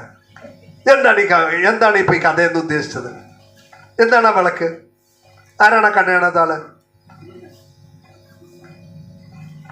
നമ്മളിൽ നിന്നൊക്കെ ഒരു വെളിച്ചം സമൂഹത്തിന് കിട്ടിയിരുന്നു. നമ്മളിൽ നിന്ന് ഒരു വെളിച്ചം ഇവിടെയുള്ള ആളുകൾക്ക് കിട്ടിയിരുന്നു. ഇന്ന് വിളക്ക് മാത്രമേ ഉള്ളൂ, വെളിച്ചമില്ല. ഇന്ന് പേര് മാത്രമുണ്ട്, വേഷം മാത്രമുണ്ട്, അതിൽ നിന്ന് വെളിച്ചമില്ല. മദർ തെരേസ വരികയാണ് കൽക്കട്ടയിലെ തെരുവീതികളിലൂടെ. വന്നിട്ട് ഓരോ വീട്ടിലും ഗോതമ്പ് ചാക്ക് ഇങ്ങനെ കൊടുക്കുകയാണ്. കൊടുക്കുന്ന സമയത്ത് ഒരു വീട്ടിൽ ഒരു മുസ്ലിം പെണ്ണിന് കിട്ടിയപ്പോൾ അവൾ എന്ത് ചെയ്തു, പകുതി ഗോതമ്പ് അവിടെ വെച്ചിട്ട് പകുതി എടുത്ത് ചാക്ക് കെട്ടിയിട്ട് പായാണ്. അപ്പം മദർ തെരേസ അങ്ങോട്ട് നോക്കി, ഇവള് എങ്ങോട്ടാ നോക്കണത്? നേരെ ഇപ്പോൾ ഒരു കുന്ന് പോയിട്ട് കുന്നിൻ്റെ മേലെ കൂടെ കയറണു. അവിടെ ഇവള് പകുതി വിറ്റിട്ട് ഞാൻ മാല വള എന്തെങ്കിലുമൊക്കെ വാങ്ങാനായിരിക്കുമോ, അല്ലെങ്കിൽ മല്ലിയോ മുളകോ എന്തെങ്കിലും വാങ്ങാനായിരിക്കും, പാവം അല്ലെങ്കിൽ സോപ്പോ ചീപ്പോ വാങ്ങാനായിരിക്കും എന്ന് മദർ തെരേസ വിചാരിച്ചു. അങ്ങനെ പോയി കഴിഞ്ഞപ്പോട്ട് ഈ കാലി പയ്യുമായിട്ട് കാലി ചാക്കുമായിട്ട് അവരിങ്ങനെ തിരിച്ചു വരണം. തിരിച്ചു വരുന്നുണ്ടപ്പോൾ മദർ തെരേസ ചോദിച്ചു, ആ കൊടുത്തില്ലേ? പിന്നെ മദർ തെരേസ ചോദിച്ചു, എന്താ ചോദിച്ചെന്നറിയാം, എവിടെ പോയിട്ടാ വരുന്നത് ചോദിച്ചു. അപ്പോൾ മദർ, നിങ്ങൾ ഈ തരുന്ന സഹായം ഇവിടെയൊക്കെ കിട്ടുള്ളൂ, അവിടെ കുറച്ച് ഹിന്ദു ഫാമിലി ഉണ്ട്, ആ മേഖലകളിലേക്ക് നിങ്ങളുടെ സഹായം എത്താറില്ല, പട്ടിണിയാണ് അതിലൊന്ന് രണ്ട് കുടുംബങ്ങൾ, ഞാനിത് അവിടെ കൊണ്ടേ കൊടുത്തിട്ട് വരികയാണ്. അപ്പം നീ എന്തിനാ അത് ചെയ്ത്? ഞങ്ങൾ ചെയ്യുമായിരുന്നല്ലോ, നീ എന്തിനാ അത് ചെയ്ത് എന്ന് ചോദിച്ചപ്പോൾ പറഞ്ഞു, ഞങ്ങളുടെ വിശ്വാസപ്രകാരം അയലോക്കക്കാരൻ പട്ടിണി അടുക്കുമ്പോൾ വയറ് നിറച്ച് തിന്നാൻ പാടില്ല എന്നാണ് റസൂല് പഠിപ്പിച്ചിട്ടുള്ളത്. മദർ തെരേസ പറയാണ്, എന്തിനാണ് വിദ്യാഭ്യാസം, എന്തിനാണ് പഠിപ്പും അറിവും? ഒരു വിദ്യാഭ്യാസവും പഠിപ്പും ഇല്ലാത്ത ഒരു പെണ്ണിൽ നിന്ന് ഒരു വെളിച്ചം കണ്ട, വിളക്കിൻ്റെ വെളിച്ചം മനസ്സിലായോ? ഒരു വെളിച്ചം. അറബികൾ മാലിക് ദീനാരും സംഘവും കൊടുങ്ങല്ലൂർ വന്നു. അറബികളുടെ കടകൾ 12 മണിയാകുമ്പോൾ കട ഷട്ടർ താഴ്ത്തുകയാണ്. അപ്പോൾ ചോദിക്കണം, എന്താ നിങ്ങൾ 12 മണിയല്ലേ ആയിട്ടുള്ളൂ, എന്താണ് പൂട്ടിയത്? അപ്പോൾ തൊട്ടമർത്ത മുസ്ലിങ്ങളായിട്ടുള്ള ആളുകളുടെ കടയുണ്ട്. എല്ലാവരും ഇവർ ന്യായമായി കച്ചവടം ചെയ്യണോണ്ട്, നല്ല സാധനം വാങ്ങണോണ്ട്, ഇതൊക്കെ കൊണ്ട് ആളുകളൊക്കെ ഇവരുടെ അടുത്തേ വന്ന് വാങ്ങുന്നുള്ളൂ. അപ്പുറത്തെ കടക്കാരനക്ക് ബോണി ആയിട്ടില്ല, കൈനീട്ടം ആയിട്ടില്ല, കൈനീട്ടം വിട്ടിട്ടില്ല. ഈ നേരം വരെ അവനക്ക് 10 റുപ്യേൻ്റെ കച്ചവടമായിട്ടില്ല.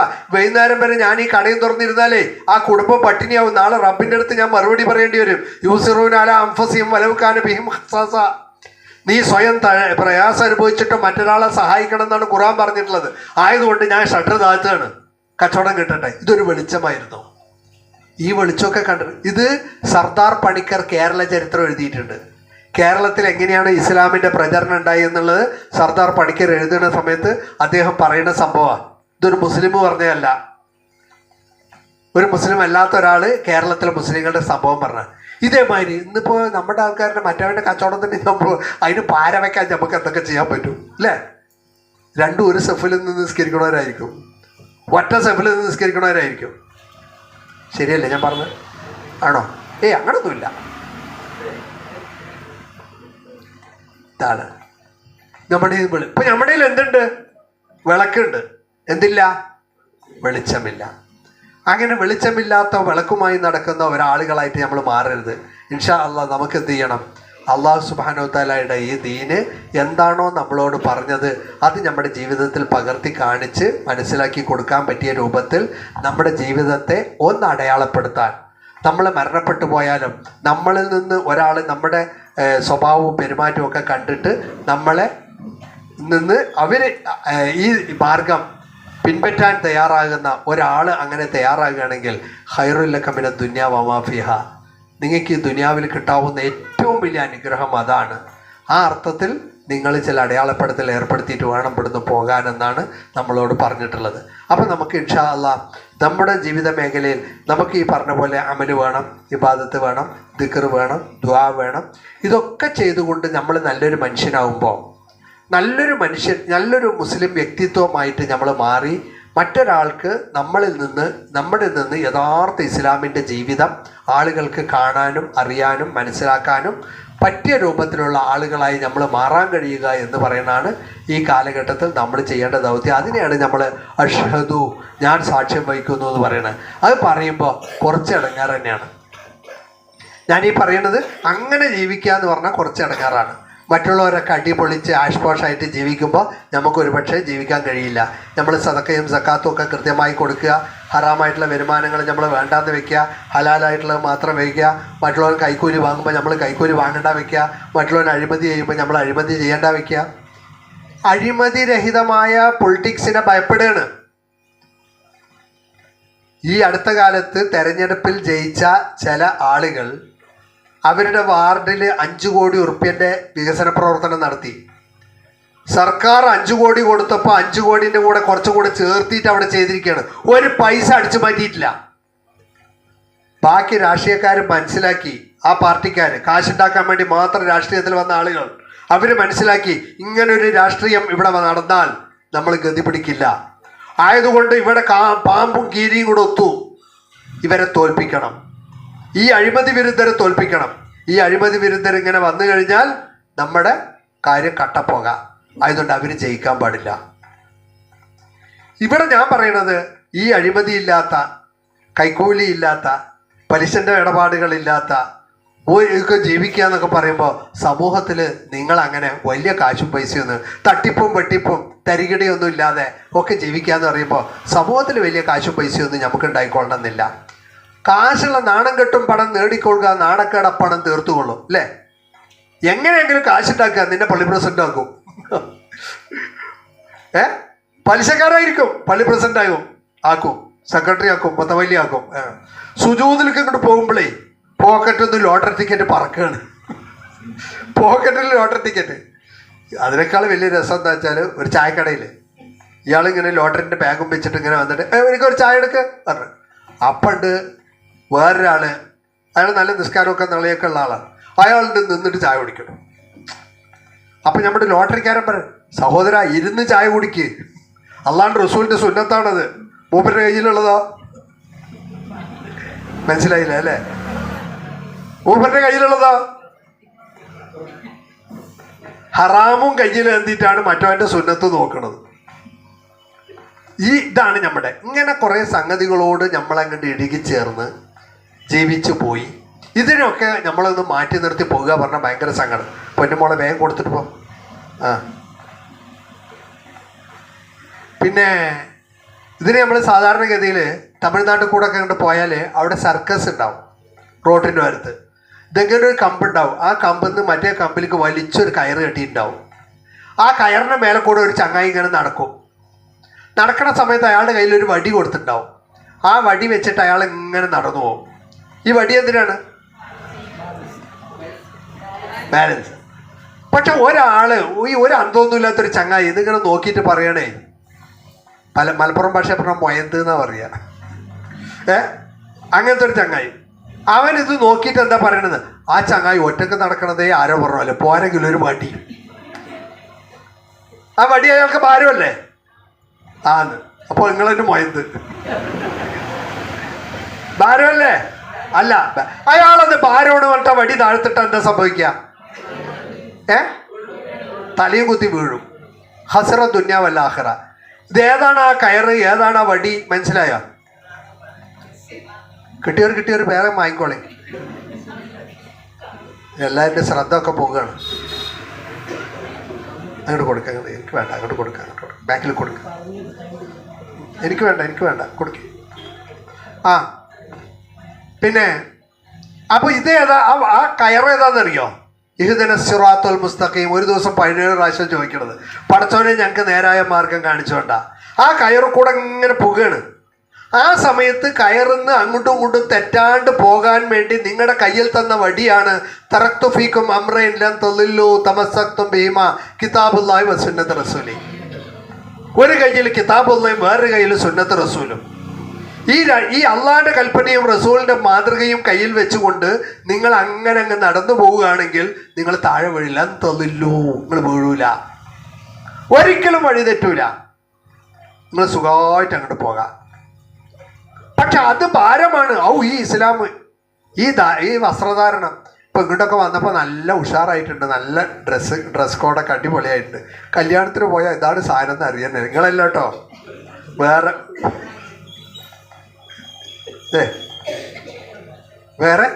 വേറെ കുറച്ച് ആളുകളുടെ കഥയാണ് പറഞ്ഞത്. അപ്പം അതുപോലെ നമ്മളെ സംബന്ധിച്ചിടത്തോളം ഈ ഇങ്ങനെയൊക്കെ ആകുക. ഇത് പറയുമ്പോൾ ഞാൻ വേറെ കാര്യങ്ങളോട് പറയട്ടെ. നിങ്ങളുടെ കയ്യിലൊക്കെ മൊബൈലുണ്ടല്ലോ, മൊബൈൽ ഡാറ്റയുണ്ട്. ഒരു സാധനം, ഞാൻ പറയുന്ന സാധനം ഇപ്പോൾ അടിക്കേണ്ട കേട്ടോ, വീട്ടിൽ പോയിട്ട് അടിച്ചു നോക്കി, ഇല്ലെങ്കിൽ ജമീനോട് ചോദിച്ചാൽ മതി. ലോകത്ത് ഏറ്റവും കൂടുതൽ സ്വീകരിക്കപ്പെടുന്ന മതം എന്ന് ചോദിക്കുക. അപ്പൊ പറയും ഇസ്ലാം. ഏറ്റവും കൂടുതൽ സ്വീകരിക്കപ്പെടുന്ന രാജ്യങ്ങൾ പറയും ലണ്ടൻ, അതായത് UK, പിന്നെ അമേരിക്ക, പിന്നെ ഓസ്ട്രേലിയ, പിന്നെ ജർമ്മൻ, പിന്നെ ഫ്രാൻസ്, പിന്നെ യൂറോപ്പ്, ഇങ്ങനെ കുറേ സാധനം പേര് വരും. ഏറ്റവും കൂടുതൽ വരുന്നത് ആണോ പെണ്ണോ? അടുത്ത ചോദ്യം. പെണ്ണുങ്ങൾ. ഈ വെസ്റ്റേൺ നാടുകളിൽ, ഈ പാശ്ചാത്യ നാടുകളിൽ സ്ത്രീകളുടെ ഡ്രസ് കോഡ് എങ്ങനെയാണ്? പറയും. ഒട്ടിച്ചു വെച്ച പോലെ എന്തോ ഒരു സാധനം ഉണ്ടാവും അല്ലേ? അതുകൊണ്ടാണ് ഐറ്റങ്ങൾ നടക്കുക. ആണുങ്ങൾ ഫുള്ള് മുഖവും മുൻകൈ ഒഴിച്ച് ബാക്കിയൊക്കെ മറച്ചിട്ടുണ്ടാവും. കോട്ട് ഉണ്ടാവും, ഹാറ്റ് ഉണ്ടാവും, സോക്സ് ഉണ്ടാവും, ഷൂ ഉണ്ടാവും. ആണുങ്ങൾ മുഖവും മുൻകൈ ഒഴിച്ചൊക്കെ മറച്ചിട്ടുണ്ടാവും. പിന്നെ 2 കർച്ചീഫും ഉണ്ടാവും. ഇതാ ആ പെണ്ണുങ്ങളാണ് ഇസ്ലാമിലേക്ക് വന്നിട്ട് ഫുൾ ഹിജാബിലേക്ക് മാറുന്നത്. നിങ്ങൾ മക്കളി നാസർ സാഹിബ് ബടായി പറയുകയാണോ എന്ന് തോന്നുന്നുണ്ടെങ്കിൽ എല്ലാവരുടെ കയ്യിലും മൊബൈലിൽ നോക്കി ഒന്ന് അന്വേഷിച്ച് നോക്കി.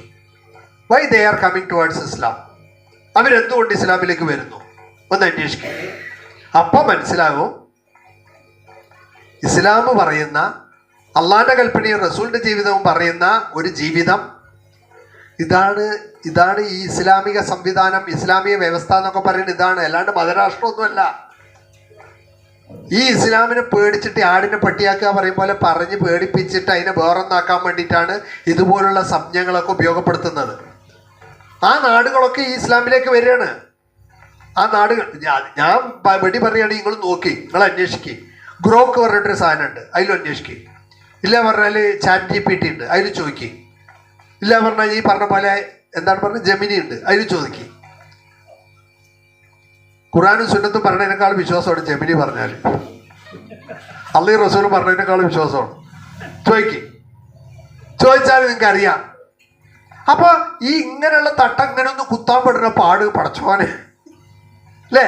നമുക്ക് നമ്മുടെ നാട്ടിലെ പെണ്ണുങ്ങൾക്ക് ഈ തലയെക്കൂടുള്ള സാധനം ഇങ്ങനെ കുത്താൻ പറഞ്ഞാൽ ഭയങ്കര ഇടങ്ങാറാണ്. അവര് ഈ ഒന്നുമില്ലാത്തൊരവസ്ഥയിൽ നിന്ന് ഫുൾ ഹിജാബിലേക്ക് ഇങ്ങോട്ട് വരുമ്പോൾ എന്താ കാരണം എന്നറിയോ? നിങ്ങളുടെ മക്കളൊക്കെ ലണ്ടനിലോ UK അതുമാതിരി കാനഡയിലോ അതുമാതിരി ഓസ്ട്രേലിയയിലോ സ്വീഡനിലോ ഒക്കെ പഠിക്കുന്ന കുട്ടികളുണ്ടാവും. ഇവിടുന്ന് ഉണ്ടാവും അങ്ങനത്തെ കുട്ടികൾ, അല്ലെങ്കിൽ ജോലി എടുക്കണവർ.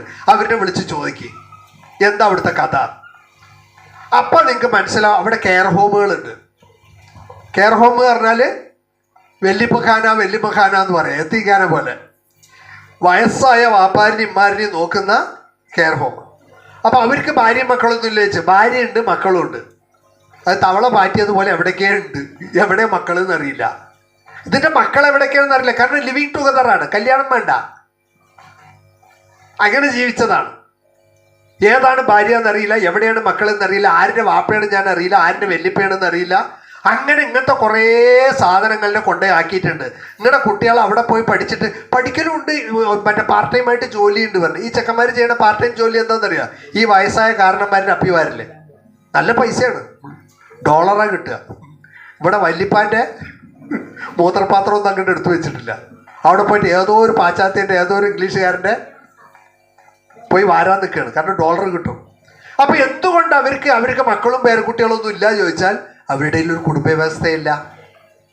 അവർ പഠിക്കുകയാണ്. അറബ് നാടുകളൊക്കെ അവർ കാണണോ, അവിടെയൊക്കെ മനോഹരമായ കുടുംബ വ്യവസ്ഥ കാണണോ, അവിടുത്തെ മാതാപിതാക്കളും മക്കളും തമ്മിലുള്ള ഊഷ്മളമായ ബന്ധം കാണണോ, ഇതൊക്കെ കണ്ടിട്ട് അവർ ഇസ്ലാമിലേക്ക് ആകർഷിക്കപ്പെടുകയാണ്. ഇതാണ് മതമൗലികതാവാദം, ഇതാണ് മതതീവ്രവാദം. ഇങ്ങനത്തെ തീവ്രവാദികൾ നിങ്ങളാകണം എന്നാണ് ഞാൻ പറയുന്നത്. ഇങ്ങനെ ഞാനും നിങ്ങളൊക്കെ ഇസ്ലാമിൻ്റെ കാര്യത്തിൽ വിട്ടുവീഴ്ചയില്ലാത്ത, പലിശയോട്, അഴിമതിയോട്, കൈക്കൂലിയോട്, അതേപോലുള്ള ഇതുപോലുള്ള കുറേ സംഗതികളോട്, ഹറാമായ കാര്യങ്ങളോട് അഷിദ്ദാഉ അലൽ കുഫാർ റുഹമാഉ ബൈനഹും, അള്ളാഹുവിൻ്റെ ദീനിനോട് വല്ലാത്തൊരു ആഭിമുഖ്യവും കുഫറിനോട് വല്ലാത്തൊരു വൈപുരാഗ്യവുമുള്ള വെറുപ്പുമുള്ള ആളുകളായിട്ട് നിങ്ങൾ മാറുക. മുഹമ്മദ് റസൂലുള്ളാഹി വല്ലദീന മഅഹു, മുഹമ്മദ് നബി സല്ലല്ലാഹു അലൈഹി വസല്ലമയുടെ കൂടെയുള്ള ആളുകൾ അങ്ങനെ ആയിരിക്കും എന്നാണ് നമ്മളെ പഠിപ്പിച്ചത്. ഇൻഷാ അല്ലാഹ് അങ്ങനെ ആകാൻ നമ്മൾ ശ്രമിക്കേണ്ടതുണ്ട്. ഈ സമയത്ത് നമ്മൾ ഒന്ന് മനസ്സിലാക്കേണ്ടതുണ്ട്, നമുക്ക് അല്ലാഹു സുബ്ഹാനഹു വ തആല എന്തൊക്കെയാണോ തന്നത് അതൊക്കെ റബ്ബിൻ്റെ മാർഗത്തിൽ ചെലവഴിച്ചുകൊണ്ട് നാളെ നമ്മളെ ഓർക്കപ്പെടുന്ന രൂപത്തിൽ എന്തെങ്കിലും ഒന്ന്, ഞാൻ നേരത്തെ പറഞ്ഞു, കുറച്ച് കുട്ടികളെ സ്പോൺസർ ചെയ്യാം, കുറച്ച് കുട്ടികളെ പഠിപ്പിക്കാം. ആ കുട്ടികൾ പഠിച്ച് വലുതാകുന്ന സമയത്ത് എൻ്റെ ഉണ്ട് കേട്ടോ അങ്ങനത്തെ കുട്ടികൾ. ഞാൻ ആർക്കെങ്കിലും അങ്ങനെ കുട്ടികളെ പഠിപ്പിക്കണം എന്ന് തോന്നിയിട്ട് എന്താ നാസർ സാഹിബേ ചെയ്യുക, ഇവിടെ ഒന്നും കിട്ടിയില്ലല്ലോ എന്നും ആരും പറയണ്ട. എൻ്റെ അടുത്ത് ധാരാളം എത്തി കുട്ടികളുണ്ട്, സ്പോൺസേഴ്സ് ഇല്ല. നമുക്ക് സ്പോൺസർമാരുണ്ടായിരുന്നു, ആ സ്പോൺസർമാരുടെ പൈസ വരാൻ ഇപ്പോൾ സംവിധാനമില്ല. ആ സ്പോൺസർമാരുടെ പൈസ വരാൻ സംവിധാനമില്ല. ഇപ്പോൾ ആ കുട്ടികളെ ഒന്നിച്ച് നമ്മൾ സ്ഥാപനത്തിൽ നിന്ന് പുറത്താക്കേണ്ട അവസ്ഥയാണ്. ആ സമയത്ത് നിങ്ങളിൽ ഒരാൾ ഒരു കുട്ടിയെ സ്പോൺസർ ചെയ്താൽ, പിന്നെ മൗണ്ട് സീനയിലുണ്ട് അങ്ങനത്തെ കുട്ടികൾ, മോഡൽ സ്കൂളിലുണ്ട് ആ കുട്ടികൾ, അങ്ങനത്തെ പലയിടത്തും ഉണ്ട്.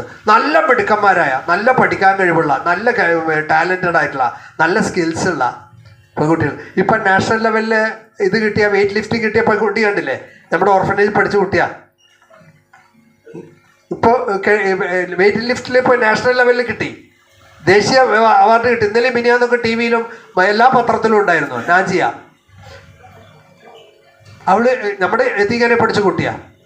ഇങ്ങനെ കയ്യും കാലും ഒക്കെ ചെറിയൊരു കുട്ടിയാണ്, ഡാർഫാണ്. അതിന് വാപ്പ ഇതിനെ കണ്ടപ്പോൾ ഇട്ടിട്ട് ഓടിയതാണ്, ഇത് ജീവിക്കില്ല എന്ന് പറഞ്ഞാണ്. ഇപ്പോൾ അവള് നാഷണൽ ലെവൽ, അവളെ വളർത്തി വലുതാക്കി നമ്മളിതാക്കി കൊണ്ട് ഇന്നിപ്പോൾ നാഷണൽ ലെവലിൽ ഗോൾഡ് മെഡലിസ്റ്റ് ആയിട്ട് അവൾ മാറി. അവൾ ഇൻ്റർനാഷണൽ ലെവലിലേക്ക് പോകാൻ നിൽക്കുകയാണ്. ഇപ്പോൾ ആലോചിച്ചോക്കി, ഇത് എന്തുകൊണ്ടാണ്? നമ്മൾ ആരോ ഒരാളുടെ ഒരു ഇടപെടൽ കൊണ്ട് രക്ഷപ്പെട്ടതാണ്. അല്ലാഹു സുബ്ഹാനഹു വ തആല നമുക്ക് നൽകിയ സമ്പത്ത് കൊണ്ടും ആരോഗ്യം കൊണ്ടും അറിവ് കൊണ്ടും കഴിവ് കൊണ്ടും നമുക്ക് തന്നിട്ടുള്ള വ്യക്തിത്വം കൊണ്ടും ഒക്കെ ഒരാളെയെങ്കിലും നമുക്ക് നന്നാക്കി എടുക്കാൻ പറ്റുമോ? ഒരാളുടെ അടുത്ത് ഒരാൾ 3 പേരെ ഹൽക്കയിലേക്ക് കൊണ്ടുവരണം എന്നാണ് അല്ലേ?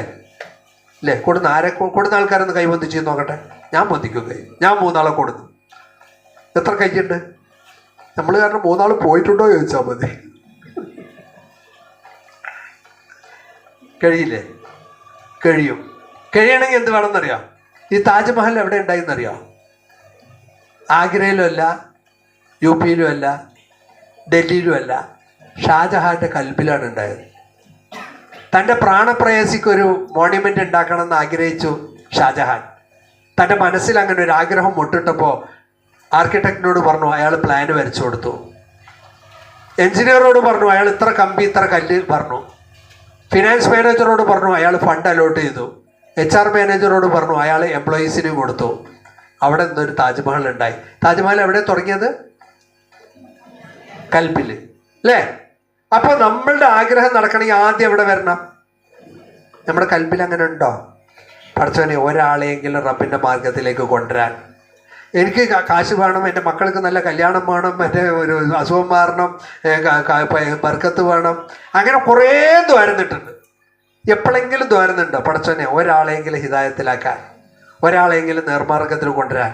അതിൻ്റെ പേരിൽ അതിൻ്റെ പ്രതിഫലം കൊണ്ട് നാളെ ഞാൻ രക്ഷപ്പെടാൻ എനിക്ക് തൗഫീഖ് എന്നോട് പ്രാർത്ഥിച്ചിട്ടുണ്ടോ? മനസ്സിലില്ലത്. മനസ്സിൽ where there is a will there is a way എന്നാണ്. മനമിരുന്നാൽ മാർഗമുണ്ട് പറയും തമിഴിൽ. ഖുർആന്റെ ഭാഷയിൽ പറഞ്ഞാൽ വല്ലദീന ജാഹദൂ ഫീനാ ലനഹ്ദിയന്നഹും സുബലന. അള്ളാഹിൻ്റെ മാർഗത്തിൽ നിങ്ങൾ പണിയെടുക്കണം, പരിശ്രമിക്കണം എന്ന് ആഗ്രഹിച്ചാൽ he will open many doors to you. അവൻ ഒരുപാട് കഥകൾ നിങ്ങൾക്ക് തുറന്നു തരും. പൗലോ കൊയ്ലോൻ്റെ ഒരു പുസ്തകമുണ്ട്. ഏതാ പുസ്തകം? ആൽക്കെമിസ്റ്റ്. ആൽക്കെമിസ്റ്റിൽ പൗലോ കൊയ്ലോ എന്താ പറയണമെന്നറിയോ? നിങ്ങൾ എന്തെങ്കിലും ഒന്ന് ആഗ്രഹിച്ചാൽ, ആ ആഗ്രഹം നടത്തണം നിങ്ങൾ ആഗ്രഹിച്ചാൽ ലോകം മുഴുവൻ നിങ്ങളോടൊപ്പം നിൽക്കും.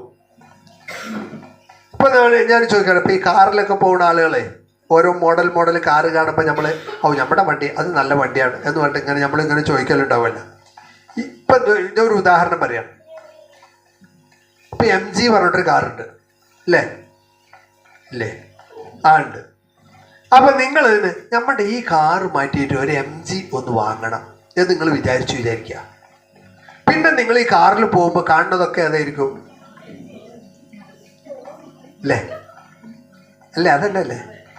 ഇപ്പം അപ്പോഴാണ് നോക്ക് MG ഒരുപാടുണ്ട് കേട്ടോ, നിറയെ ഉണ്ട്, നമ്മൾ ഇതുവരെ ശ്രദ്ധിച്ചിട്ടില്ല.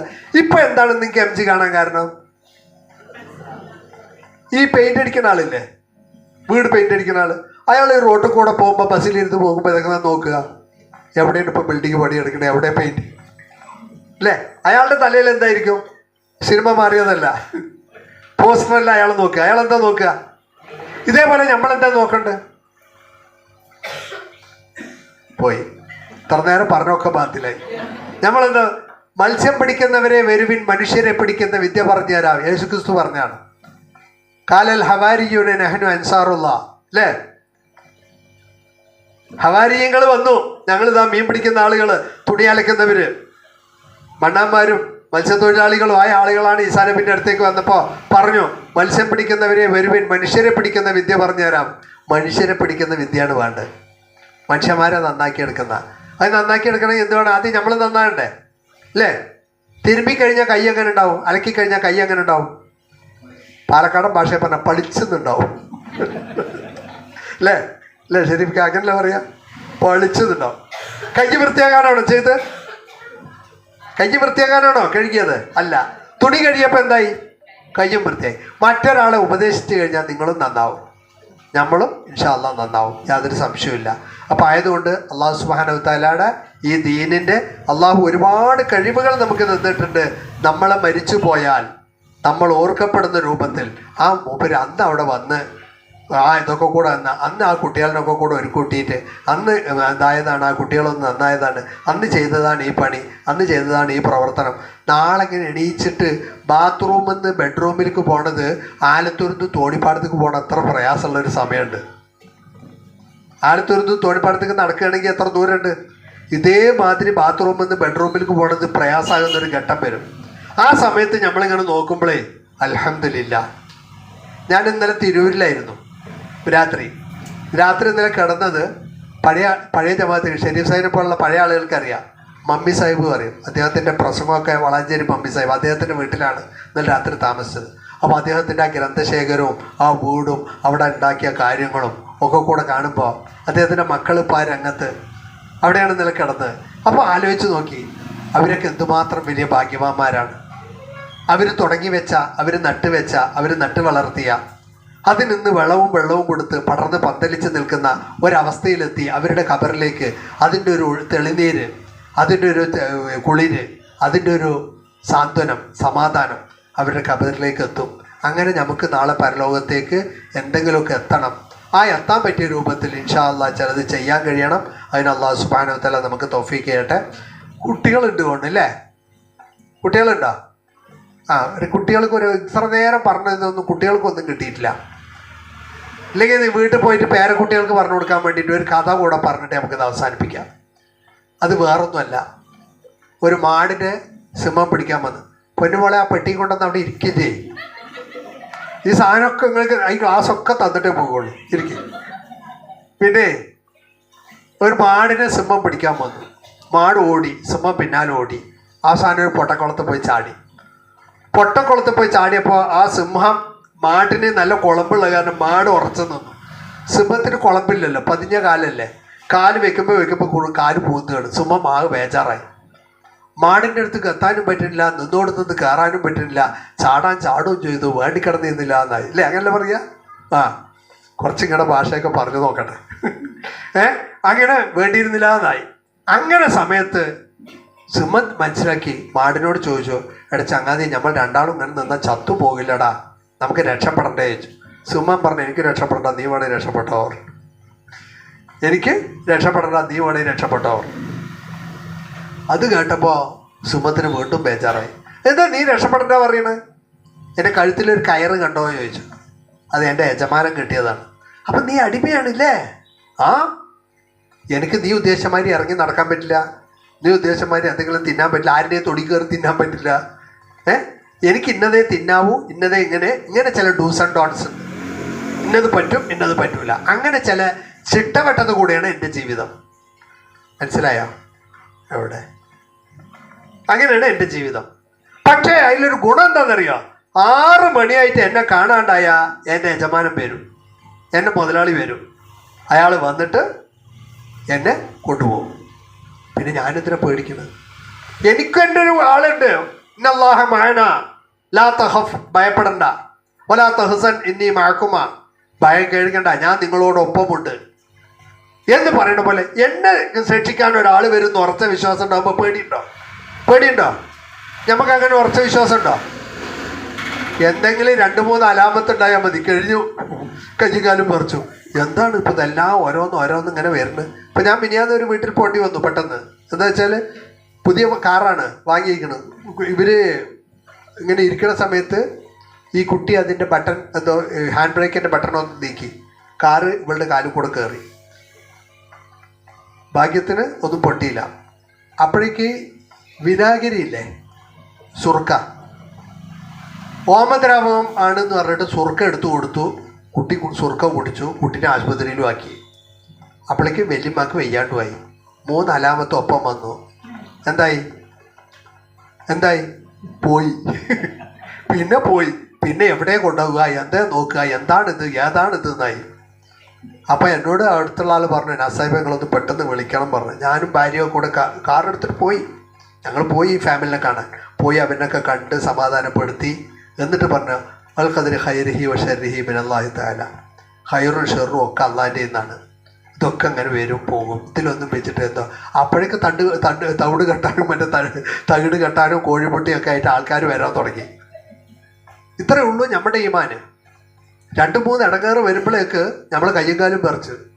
അവൻ വെച്ചിട്ടുണ്ടാവും, അവൻ ചെയ്തിട്ടുണ്ടാവും, അവൻ ഏതോ ഒരു മിസൈൽ അയച്ചിട്ടുണ്ട്, മറ്റേ നല്ല ഊറ്റമുള്ള ആളാണ്, അയാൾ അയച്ചു, ഇയാൾ ഇതാക്കി.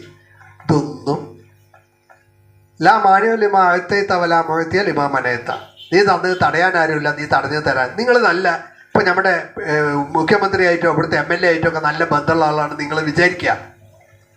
നിങ്ങൾ ഒരു വാടാ ഫ്രണ്ട് പോലെ നമ്മൾ വിളിച്ചാൽ അപ്പോൾ MLA വിളിക്കും വിചാരിക്കുക. അങ്ങനെയുള്ള നിങ്ങളിങ്ങനെ പോണ വഴിക്ക് പോലീസ് തടുത്തു. നിങ്ങളുടെ കയ്യിൽ ഹെൽമെറ്റ് ഇല്ല, അല്ലെങ്കിൽ വേറെ ലൈസൻസ് ഇല്ല, എന്തോ ആയിട്ട് പോലീസ് തടുത്തു. നിങ്ങളെന്താ പറയുക? സാറേ, സംഗതി നമ്മുടെ കയ്യിൽ ഇല്ല, അതൊക്കെ ശരിയാണ്, തരത്ത് പോയി കളിച്ചോളേ. തട്ടു നിങ്ങളുടെ അട്ടപ്പാടിക്ക് പറയുമല്ലേ നമ്മൾ അല്ലേ? മുകളിൽ പിടുത്തമുണ്ട്, നമുക്ക് മുകളിൽ പിടുത്തമുണ്ട്. ഒരു ഊച്ചാളി രാഷ്ട്രീയക്കാരൻ കൂടെ ഉണ്ട് പറയുമ്പോൾ ഇത്ര തെമ്പ് നിങ്ങൾക്ക് ഉണ്ടെങ്കിൽ, ഈ അർഷും കുർഷും ഒക്കെ പഠിച്ച റബ്ബ് കൂടെ ഉള്ളവർക്ക് എത്ര തെമ്പ് വേണം? വേണ്ടേ? ഉണ്ടോ? കാരണം അല്ലല്ല നിസ്കരിക്കണ്ടോ ചോദിച്ചാൽ നിസ്കരിക്കണൊക്കെ ഉണ്ട്. ലൈല മജ്നു കേട്ടിട്ടുണ്ടോ കഥ? ആ ലൈലൻ്റെ കാമുകൻ്റെ പേരെന്താണ്? മജ്നു പറഞ്ഞ ഭ്രാന്തൻ എന്നാണോ? പ്രേമിച്ച് ഭ്രാന്തനായതാണ് ഹൈസ്. പ്രേമകഥയാണ്. അങ്ങനെ ഈ ഹൈസ് മജ്നൂനായിട്ട് ഭ്രാന്തനായിട്ട് ലൈല പറഞ്ഞിട്ട് ഇങ്ങനെ നടക്കുകയാണ് ലൈലനെ ഓർത്തിട്ട്. ആ സമയത്ത് കുറേ ആളുകൾ നിസ്കരിക്കുന്നുണ്ട് അവിടെ. നിസ്കരിക്കുന്ന സമയത്ത് ഇയാൾ അതിൽ കൂടെ അങ്ങനെ ലൈല പറഞ്ഞിട്ട് ഇങ്ങനെ നടക്കുകയാണ്. നിസ്കാരമൊക്കെ കഴിഞ്ഞിട്ട് നോക്കുമ്പോൾ ഇവൻ അതേമാതിരി ലൈല പറഞ്ഞിട്ട് ഇങ്ങോട്ട് വരുന്നത്. അപ്പം നിസ്കരിക്കുന്ന ആൾക്കാരെന്ത് പറഞ്ഞു, എടാ മജ്നു എന്നാ അവനെ വിളിക്കുക, ഭ്രാന്താന്നാ വിളിക്കുക. എടാ മജ്നു, നീ ഈ ലൈല പറഞ്ഞിട്ട് നടക്കണം. ഞങ്ങൾ നിസ്കരിക്കുന്നത് കണ്ടില്ല, നീ ഈ ലൈല പറഞ്ഞിട്ട് നടക്കണം. നേരം എനിക്കൊന്ന് നിസ്കരിച്ചാണെങ്കിലോ എത്ര നന്നായി. അപ്പം അവൻ എന്താ പറഞ്ഞതെന്നറിയോ? സത്യം, നിങ്ങൾ നിസ്കരിക്കണം ഞാൻ കണ്ടിട്ടില്ല. ഞാൻ ലൈല എന്നുള്ള ആ ലൈലനെ കുറിച്ചിട്ടുള്ള ചിന്തയിൽ നിങ്ങൾ നിസ്കരിക്കണം ഞാൻ കണ്ടില്ല. ഞാൻ ലൈലയെ സ്നേഹിച്ച പോലെ നിങ്ങൾ അള്ളാഹുവിനെ സ്നേഹിച്ച് നിസ്കരിച്ചതാണെങ്കിൽ പടച്ചോനെ തന്നെ നിങ്ങൾക്ക് എന്നെ കാണാൻ കഴിയുമായിരുന്നില്ല. അല്ലേ? മനസ്സിലായോ?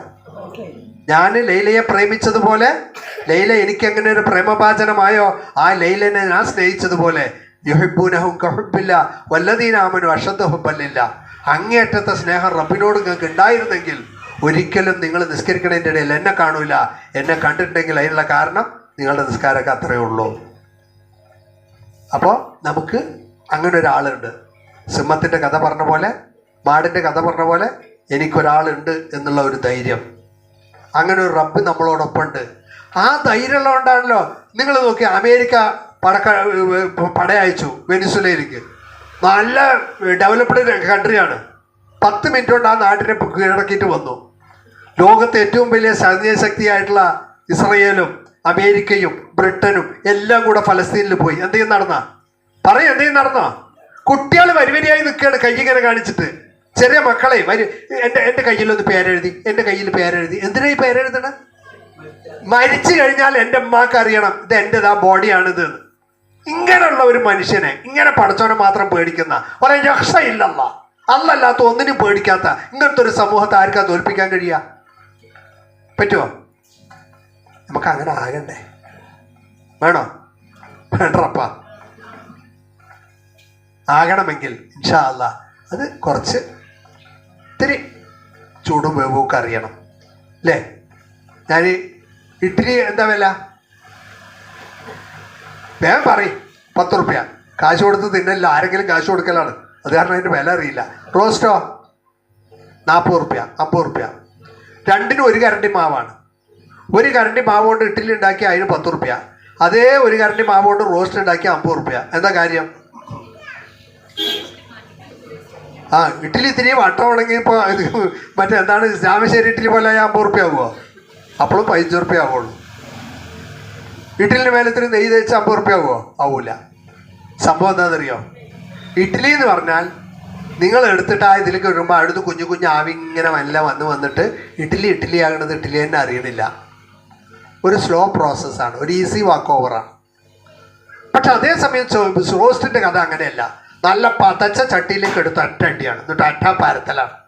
അതിൻ്റെ ഈച്ച് ആൻഡ് എവരി പാർട്ടിക്കിൾ, അതിൻ്റെ ഓരോ തരിയും ചൂടും വേവും നോവും അറിയണ്ടോ ഇല്ലേ? ഇഡ്ഡലിനെ പോലെ ഉണ്ടോ? ഇല്ല, അറിയില്ലേ? അപ്പം അതിനുള്ള വില കിട്ടണ്ടേ? കിട്ടണം. There is no gain without pain. Pain ഇല്ലാണ്ട് ഗെയിൻ ഇല്ല, വേദനയില്ലാതെ വേദനമില്ല. ഉണ്ടോ? അപ്പം അത് കിട്ടണമെങ്കിൽ എന്ത് വേണം? അതിനനുസരിച്ച്.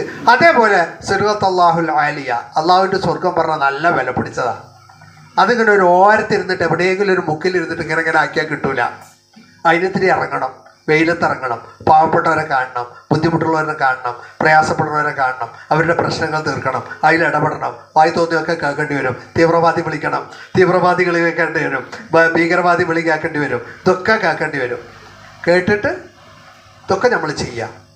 നമ്മൾ ഇതിൻ്റെ പേരിലൊന്നും പേടിച്ച് നിൽക്കൂല. ആരെന്തെങ്കിലും ഒന്ന് പറഞ്ഞാൽ ഇത് കണ്ടിട്ട്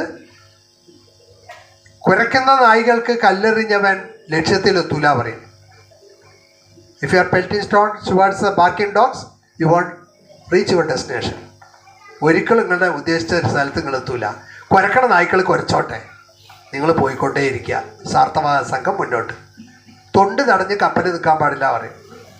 കപ്പൽ പറഞ്ഞതിൽ ഒരുപാട് മനുഷ്യന്മാരും സാധനമൊക്കെ. തൊണ്ട് പറഞ്ഞ എന്താണ്? ചകിരി. ഒരു കപ്പൽ ഒരു ചകിരി തടഞ്ഞിട്ട് നിൽക്കുക. ഇവന്മാർ ഈ അഴിമതിക്കാരും ഇതുപോലുള്ള ആളുകളും ഈ കട്ടുപിടിക്കുന്നവരുമായിട്ടുള്ള ആളുകൾ പറഞ്ഞത് പേടിച്ചിട്ട് ഈ വലിയൊരു സംഭവം നിൽക്കാൻ പാടുണ്ടോ ചോദിച്ചാൽ അതൊരിക്കലും നിൽക്കാൻ പാടില്ല. അത് ധൈര്യമായിട്ട് മുന്നോട്ട് പോകണം. നമ്മൾ ഏറ്റവും വലുത് അള്ളാഹുവിന് മാത്രം, അവൻ്റെ തൃപ്തി മാത്രം ഇഷ്ടപ്പെട്ട് മുന്നോട്ട് പോകുന്ന ആളുകളാണ്. തീർച്ചയായിട്ടും അത്ര ആളുകളെ അള്ളാഹു കൈവിടുകയില്ല. ആ പടച്ച തമ്പുരാനെ മുറുകെ പിടിച്ചുകൊണ്ട് മുന്നോട്ട് പോകാൻ കഴിയുക. അത് ഈ പരിശുദ്ധ റമദാനിൽ ആ ബന്ധം ഊട്ടിയുറപ്പിക്കാൻ പറ്റിയതാക്കാൻ വേണ്ടി ഉപയോഗപ്പെടുത്തുക. അള്ളാഹു സുബ്ഹാനഹു വ തആല നമ്മെ അനുഗ്രഹിക്കുമാറാകട്ടെ. വാഖിറു ദഅവാനാ അൽഹംദുലില്ലാഹി റബ്ബിൽ ആലമീൻ. അസ്സലാമു അലൈക്കും വറഹ്മത്തുള്ളാഹി.